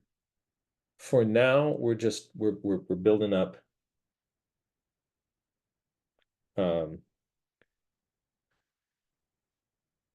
we are building up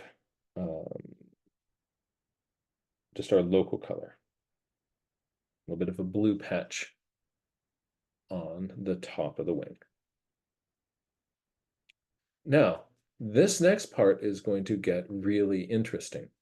Let's take a look at what the feathers on this wing are doing.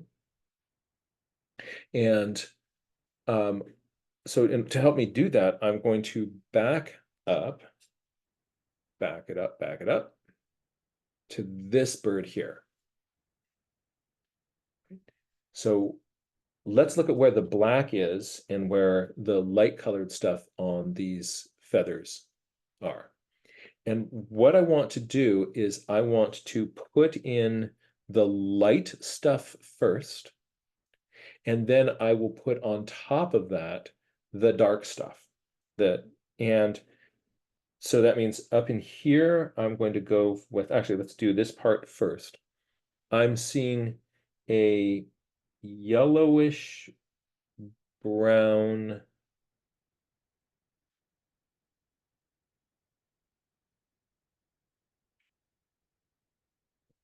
Palette here, some sort of a yellowish. I have some blue on my brush, which is turning everything greenish there.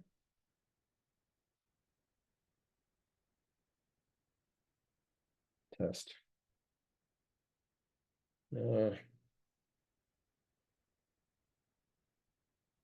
Test.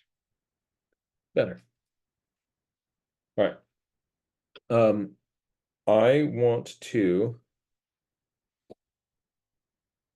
see. I am going to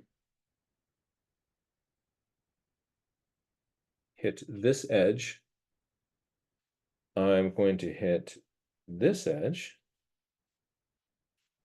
I'm going to hit down here. And I am putting in more of the area that will be colored in. I can, like, on all these little pale edges here of these feathers, I'm just going to put more of this light value color across there, because I see all those light edges all the way through there. And then there's a big stripe here. It's a slightly different color. A little bit more orangey. And let's see if this, not quite. There's a big tendency when you mix a color to have your brain say, yes, that's right. And so I always ask myself, like, why isn't this one right? And that helps me not just, so these want to kind of be across and swoop up.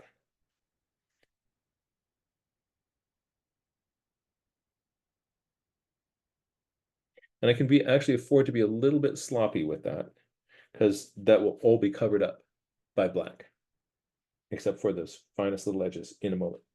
And then I have some red brown.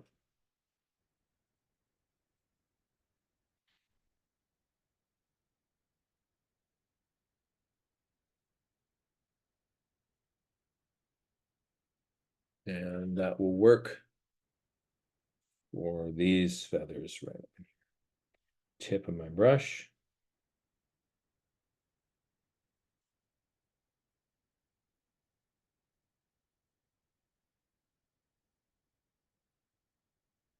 And this is all just local color, no detail.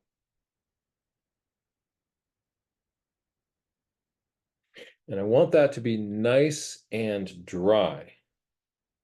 So I'm going to go on and paint other parts of the bird while that wing is drying. So while that's drying, again, that's water control.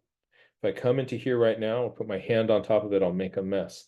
So if I just let that dry while I do something else, I'm a happy camper. So I'm going to put in some local color on the beak. The upper part is darker.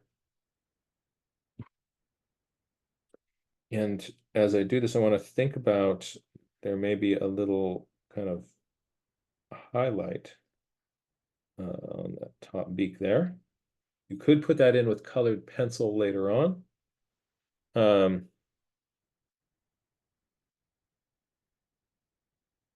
can look at a couple beaks. Yeah, look at that, the nice darker upper bill.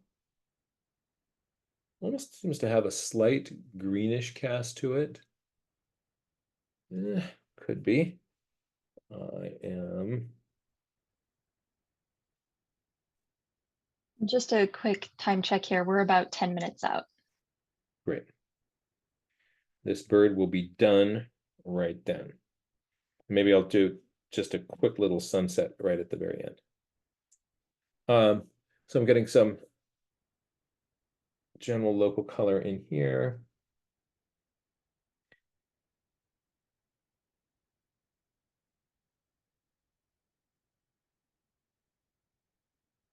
I'm leaving a little bit of a highlight there in the eye to be where that sun is hitting it. And I think it's a little dark pupil.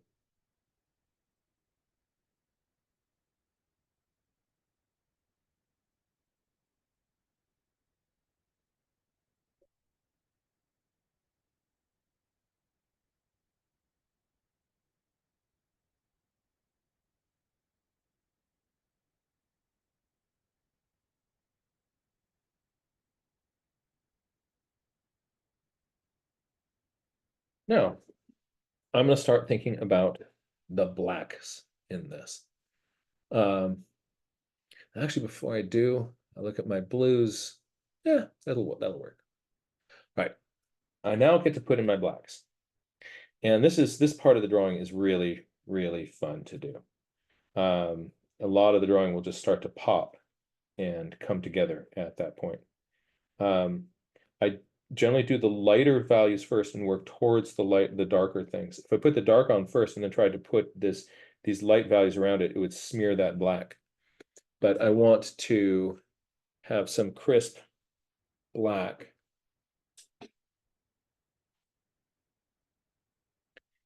And test. Well, it's a little bit watery. Big glob of water on the tip of my brush. I don't want that. I want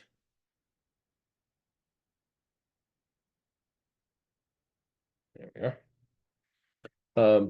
So some artists never use black, they always mix colors. I sometimes will mix my black and sometimes I don't.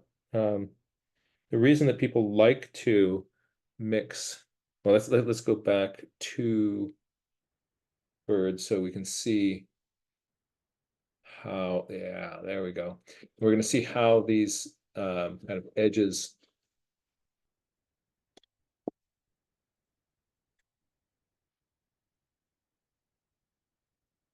look.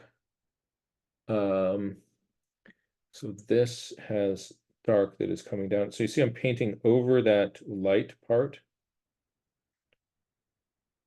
And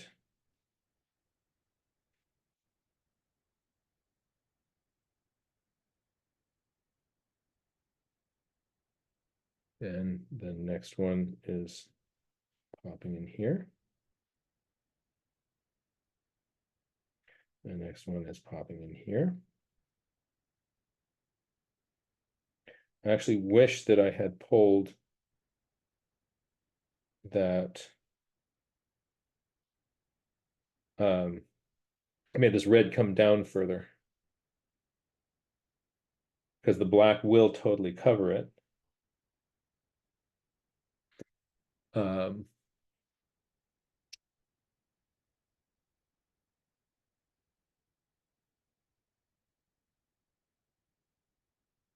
we are. This group of feathers here is called the alula. They're all black along the front edge. I guess you can't quite see it in that photograph. And then I've got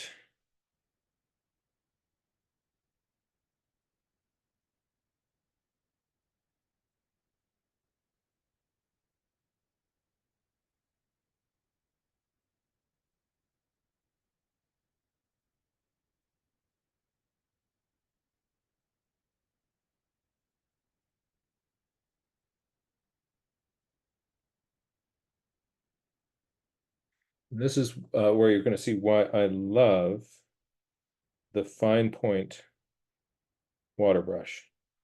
So this crazy little brush, in this part of my bird, there are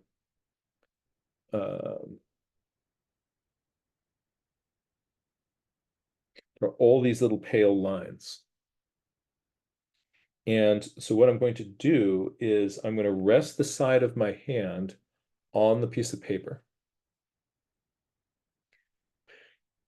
So my hand is not wobbly and jiggly. And I'm going to draw on my darks.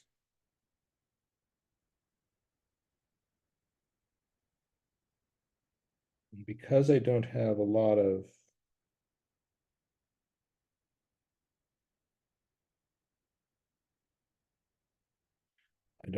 water on the tip of my brush, it comes to a fine point. And having my hand on the side of the piece of paper,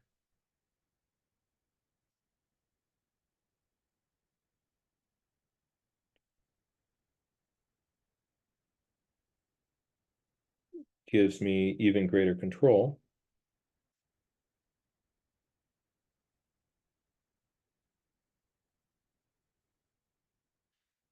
All right, up in here, another little group of feathers called primary coverts. I'm just going to do them all black. And I'm going to paint some black into the tips of the primaries here.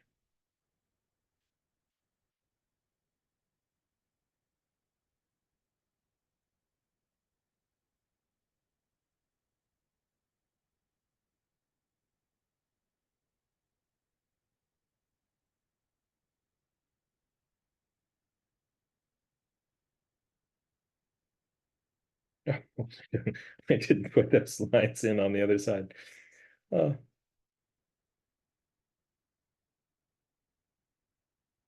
see at the end. Maybe I will come up with some strategy to put those back in. Maybe we'll be able to lift out some of that color. Some colors you can, on paper that is sturdier, do this little trick called lifting out.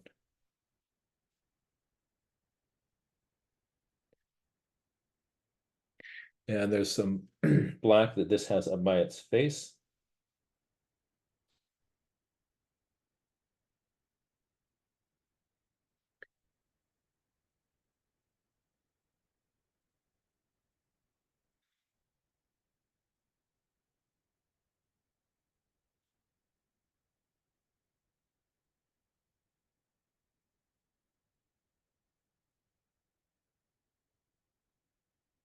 And there's a little bit of a black that comes under its chin.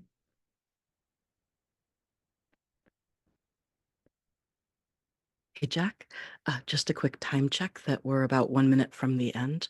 We were wondering if would it be okay if we go over slightly to do a little bit of Q&A? Absolutely. So I'm gonna, before do this, I'm gonna see there's not very much black on my brush, and so I'm coming in here, adding in some of these darker feathers on its back. Some darker feathers onto the scapular feathers in here, that little shoulder zone. Kind of gets that mid-gray look. And I'm going to see if I can lift out. Yes. Look at this. I'm with a clean brush, just tapping it right over here. Saying, I want to get that little wing bar back in there. I want to get a wing bar back in here. Little pale spot on the wing.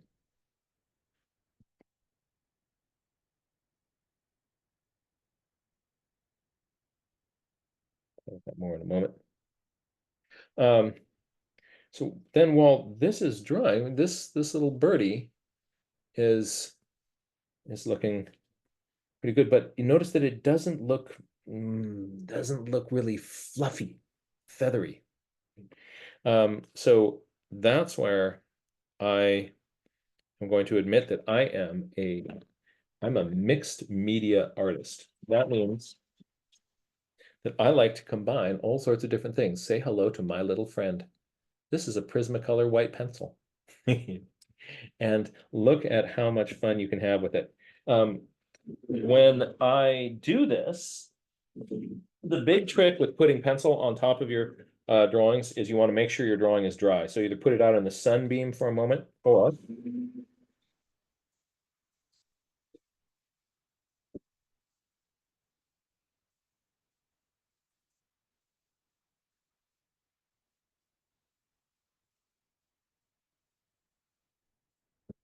it's now dry. That was a pretty powerful sunbeam. But maybe there's a little reflected light in the bottom of the eye there. Maybe there's a few feathers here that might be picking up a little bit. See that? Just a little bit here to says that this is feathery. I don't want to do it everywhere, but a little bit here and there is just going to really pop this bird out. And let's put a little bit of kind of glossy into that beak there. Here in the back, few little marks. With doing this with the pencil, moderation is going to be really, really important. So don't overdo it. A little hint of this is going to be your friend.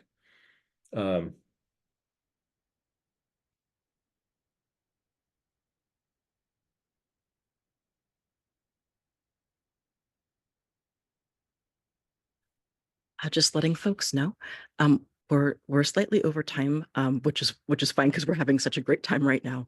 But if anybody is concerned about missing any of this, we will be emailing out a link to the recording for this in about a week's time. So people who have to go will be able to catch the end of this as well as our Q&A. And thank you again for joining us, and thank you again to Jack for your wonderful teaching. Hey, I want to thank the crew behind the scenes for your help making this possible. Also, just a shout out to my friends at Amani. I'm really looking forward to seeing you in the field again soon when our crew of nature journalers arrives in Tanzania. I hope that what we're able to do today is going to help with your water system. And I know that that's such an important part of just living of living our lives.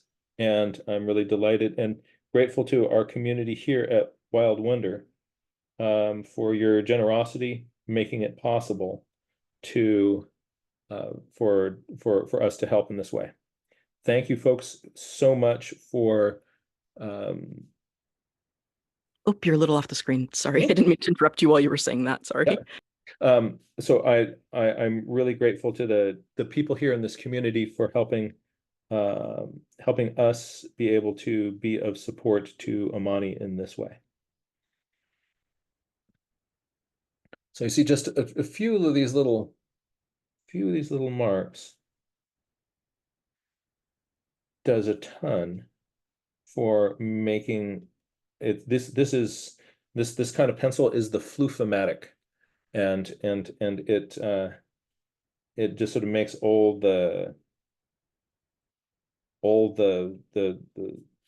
these feathers pop. Now there's going to be a point that I will kill it. I will overdo it and put white pencil everywhere. So before I get to that point, I'm just going to stop. But maybe this would be a good time for some Q&A and questions. That would be lovely. And thank you again. This has been so much fun. Oh, thank you. Thank you and Lena so much for your help back there. I really I'm grateful to you. Thank you. So here are some of our Q&A. Let's see here.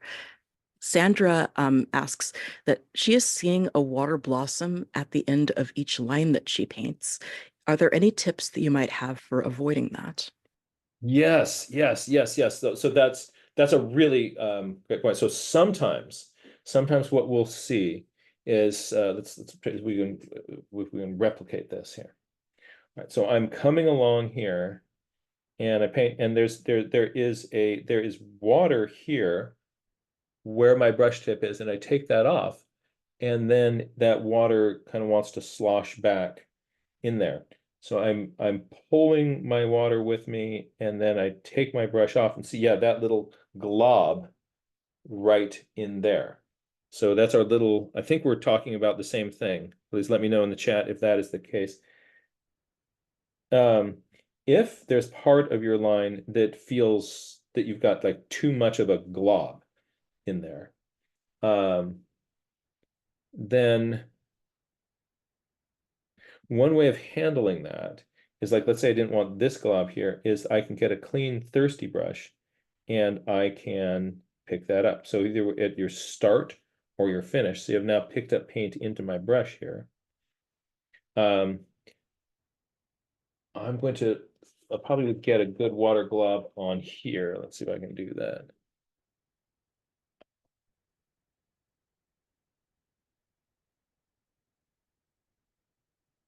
Yeah, see, there's that water blob. There's a little puddle right there. So I'm going to come thirsty brush, tap into that puddle before it wants to just sort of spread back in there. Again, you can see that the paper has some wobbles to it, and that's why that puddle and that puddle are there. It's going down into then newly created low points in that paper. I may be able to, with a thirsty brush, lift some of those out. Sometimes when you get in there and you're trying to lift out those little spots, it just makes weird white spots and things. The best way around that is just a thicker piece of paper. But you know, we make do with whatever we have. That's a wonderful. Did that help with that question? I believe so. Thank you. And I love your advice about how we make do with whatever we have. That's right. On the note of paper, there was a question about what weight of the watercolor paper would you recommend to have the best results? Would it be 120 pound or heavier? So there's really like there's some paper is super heavy. It's kind of like thick cardstock watercolor paper. If you're going to be doing a large painting and the wobble in the paper gets really irritating. So Tony Foster and others, when they're doing these huge watercolor paintings, they get really heavy paper. The thicker your paper, the fewer pages you can have in your journal. So one thing to think about is when you're looking at journals with different thicknesses of paper in them, is to say to yourself, like, if I get this, I'm going to burn through this journal just like that. And then sometimes when it's really heavy paper, you're thinking, I don't want to practice on this. I've got to do, sometimes your journal starts to feel like I am a place of like really importance. You need to do capital A art here on my page because there's few pages. It's thick paper. And so sometimes if then our brains, we don't want to practice and play on it. Which reminds me of the best watercolor advice I ever received. I'm about to drop that on you. It comes from Beatrice Ward Chalice. That's my grandma. And she gave me my first watercolor set. And she said, I asked her, like, so how do I use it? And she said, oh, honey, there are no rules. Just play with it and see what happens. Let's just play with it and experiment. But just pay attention and notice what happens. Because anything that is surprising, that's actually a feature of watercolor. Just like, oh, you do that? Oh, you make a little bubble at the end of my line? Oh, how nice of you. That's what you do, right? And then if I choose not to have that, they'll get a workaround to like, I'm gonna get my thirsty brush, I can pick that up. But we just want to start paying attention to the way that it does and play. And sometimes we feel like we should be doing like big art, not practicing on our best paper. So if the journal paper is so thick that the journal starts to feel precious, then it's not the right weight paper. With my dyslexia, I can't remember the numbers very well. But just when you're going into the art store, pick the pages, pluck the pages, and you will and find a weight that feels good. But do make sure that it is not so thick that you're going to feel that you can't really use this paper for practice and play and recording your observations, your nature journaling observations. If it feels like this sort of special place, then I would say give yourself more pages that might be thinner that give you permission to play. That's excellent advice. Whatever gets you making those brush miles, do that. Mm-hmm. Excellent. That's right. It's a great way to frame it, Yvette. Thank you. Another question that we have is, Sharon wants to know, when you're cleaning your water brush on our sock puppet friend, do you squeeze a little bit of water out at the same time as you're cleaning? Yes, that's right. So you, as you are brushing the puppet, then you want to give it a squeeze there until it gets clean, and then your puppet just starts to kind of have this look, right? It's kind of loved.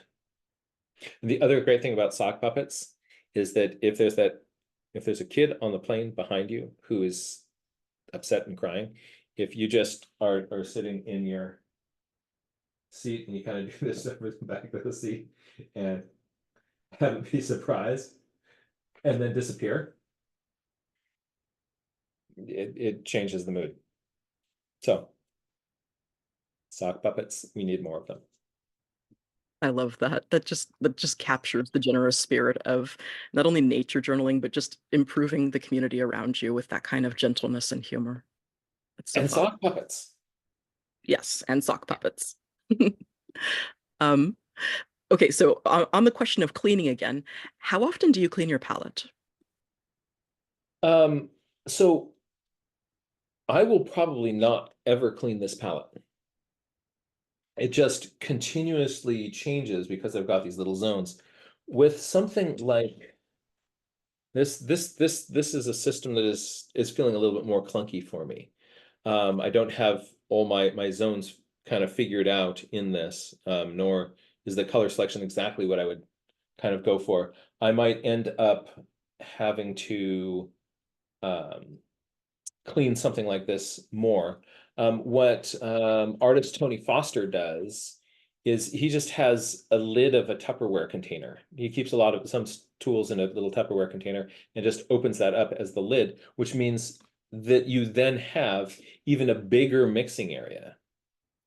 And so if you've got, the lid of an old big kind of a yogurt container or a Frisbee, you can use those as your sort of an extension of your mixing area.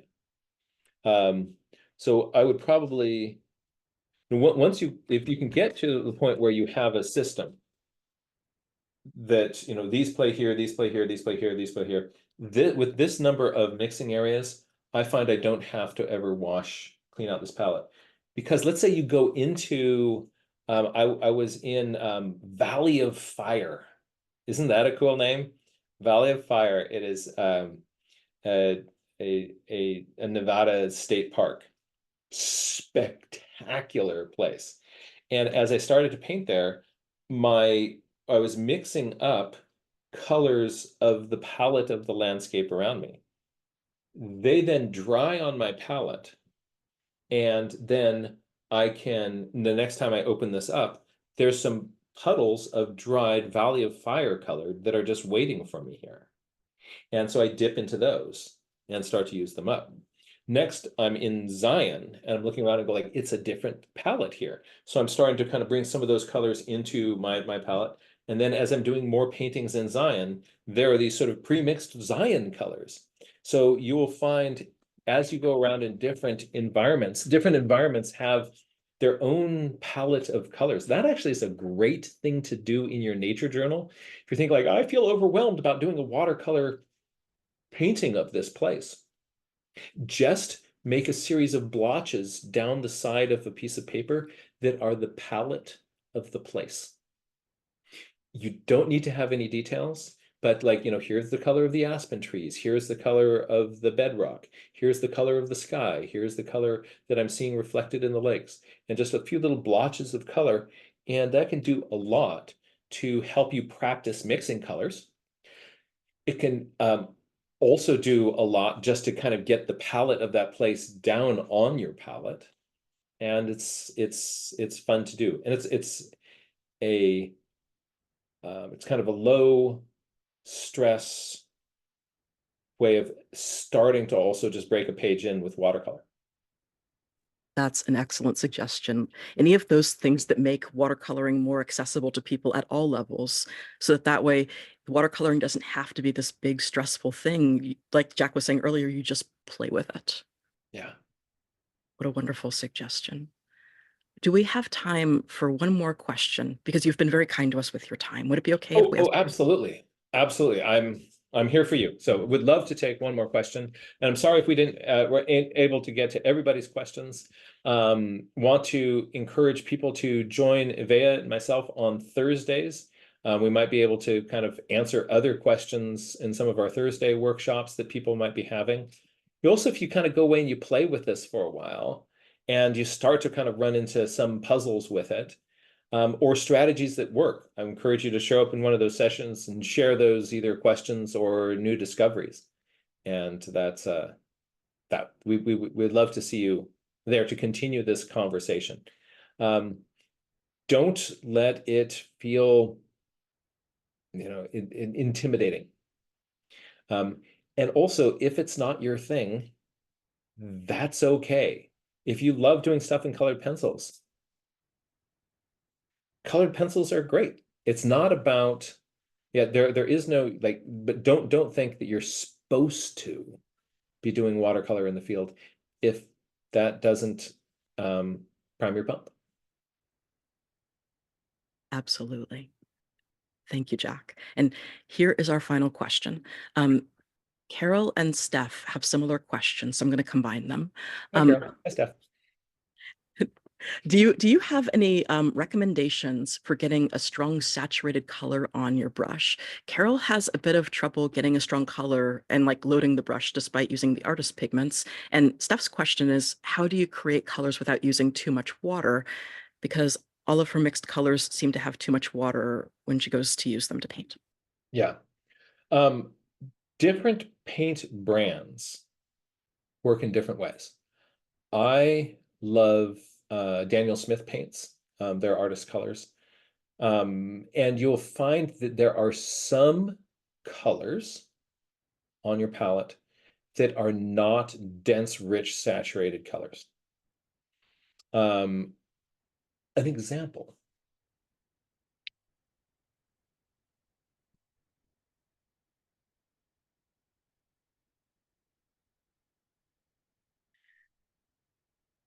Let's take a look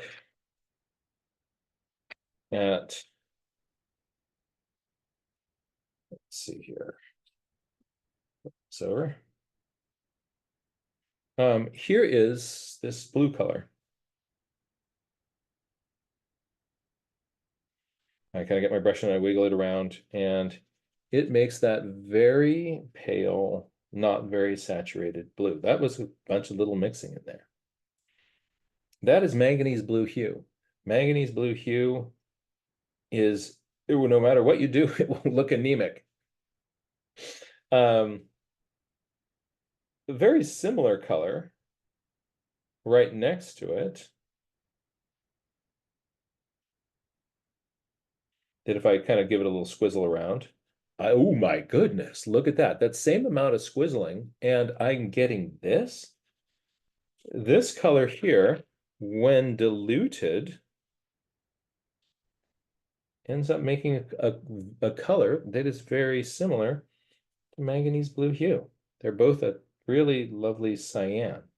You notice that those are, so why do I have two colors that are the same? This one here, not saturated at all. This one I can make yellow. Well, this is phthalo blue, green shade. This is manganese blue hue.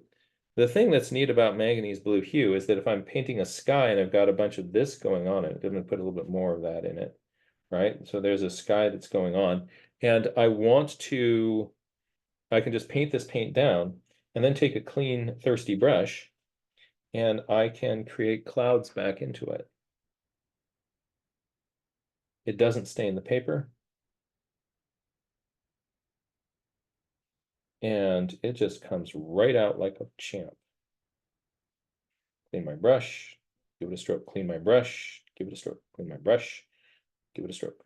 Look at that. Try to do that with phthalo blue. I get a little bit paler, but I'm starting to kind of mess with the texture of the paper. And the paper's starting to kind of go like, oh, stop doing that, right? So this stains the paper, but it's really powerful and it can be all the way that dark. So I have in my palette, I agree that instead of having, sometimes I felt like actually, let's look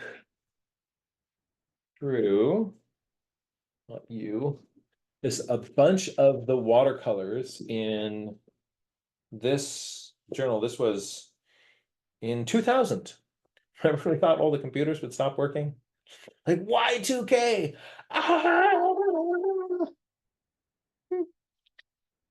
But I start looking through this. This was at a time that a lot of my watercolors, let me put this down under the document camera. I look back at it and I realized that I wasn't really pushing really dark values. And so a lot of the watercolors were kind of coming out more anemic looking. That's a little bit dark. Let me see. There I went dark intentionally, but like here, there's not a lot of real contrast in a lot of these paintings that I'm doing, and I'm getting stuff that is feeling, oh, there's starting to get a few darks in there. But like, look at that. So there's a little watercolor drawing, but it is it's what you could call almost anemic. So what I now do to help me kind of push my value range is I know that I have certain colors in my palette, like, yeah, it's all just very close to the color of paper. I have certain colors in my palette that I know are my dark friends. So come to the dark side. I want to introduce you to my dark darks. And I now know that when I want to get sort of a pop of value in my paintings, who can I go to? Well, one of my friends is dioxazine violet. It's this purple over here. And so I'm going to take it for a squizzle in there and then paint with that. Look at that. Almost looks black. But if I dilute it, it's this purple. But wait, there's more. Because what if there was a blue? Right? Oops, not you. I want Indathrone blue does the same thing. It looks black. And then I dilute it a little bit, and it's this beautiful blue. So, right, so that's this color that's like super intense. There's a green in my palette called perylene green. And it's sitting right there next to Indathrone blue. Same thing, it looks black. Let's dilute it. And there is one other color that I love. Oh, could you bring down your palette just a little? Perfect. Right. Thank you. So I just squizzled some from here. I'll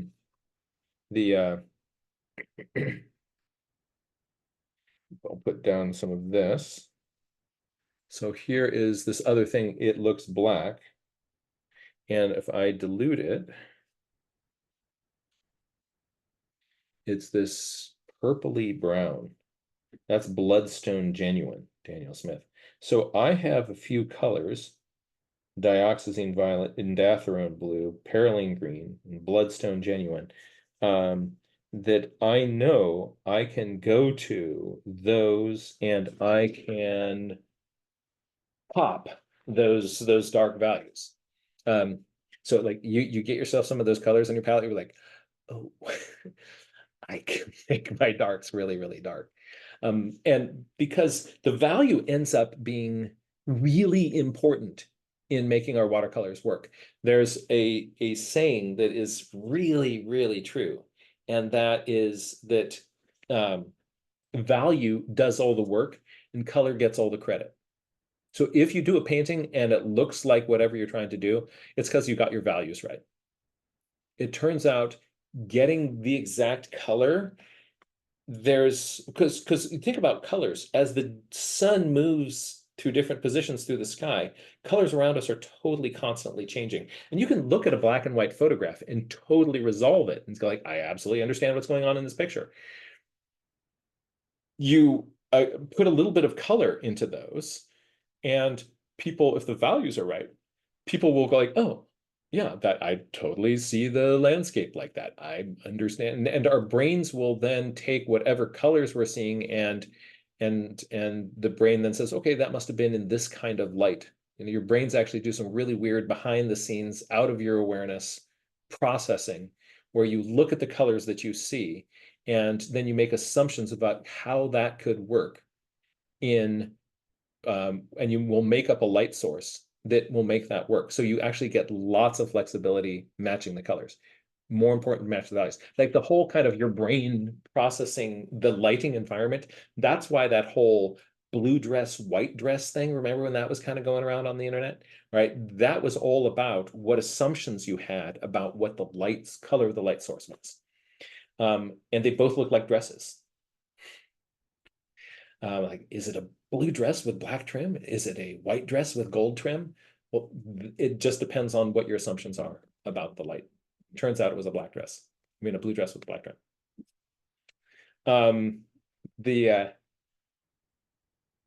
But if you play with those colors, value will happen. Yeah, value will happen. Thank you so much, Jack. This was so delightful. It was great to hang out with you again. And I want to thank everybody in this community for showing up and joining us today. Thank you again for your support of Amani and the Clean Water Project there. We make a difference. We make a really big difference with the decisions we make. And thank you for spending your time with us. Thank you for your support. And I want to encourage anybody who's not really familiar with the Wild Wonder Foundation. We are doing this and all sorts of other really incredible things, trying to support a worldwide community of nature, of people with a deep connection with the natural world, motivated to protect and preserve this beautiful place together as a community, through art, through science, through community. And this has been fun for me. I hope you've had a great time today. Now let's go outside and make some art. You can learn something on watching a video, but what will happen if we just start going outside and connecting with the natural world through our own observations? This, I hope, becomes a new and really useful tool in your bag of tricks. Absolutely. We want to thank you again, Jack, for a wonderful, engaging, fun, informative class, and for being so kind to us with your time and for looking out for the kiddos at the Amani Orphanage. Our relationship, the Wild Wonder relationship with the Amani Orphanage will continue. We intend to keep this relationship into the future. Thank you so much to Lena for doing the backstage tech and answering the Q&As and just being amazing in general. Thank you so much, Lena. Thank you, everybody, for joining us today. So you know, we will be emailing you a link to the recording from today's class in approximately a week. In that email, we'll also be including a link of additional resources from Jack, and we'll be sending you a survey as well, because we are eager to hear your feedback and your ideas for next time. Also, a reminder that we would love to see your drawings and notes from class. So if you feel comfortable, please do share them, and you can use the hashtag Wild Wonder Foundation. Lastly, if you enjoyed today's class and you would like to donate to the Amani Orphanage water, and if you haven't already, then please do donate at wildwonder.org/donate. We've put the link into the chat. And one more time, thank you everybody for being here today. Take care. Bye-bye, my friends. Take care. Be kind, stay curious.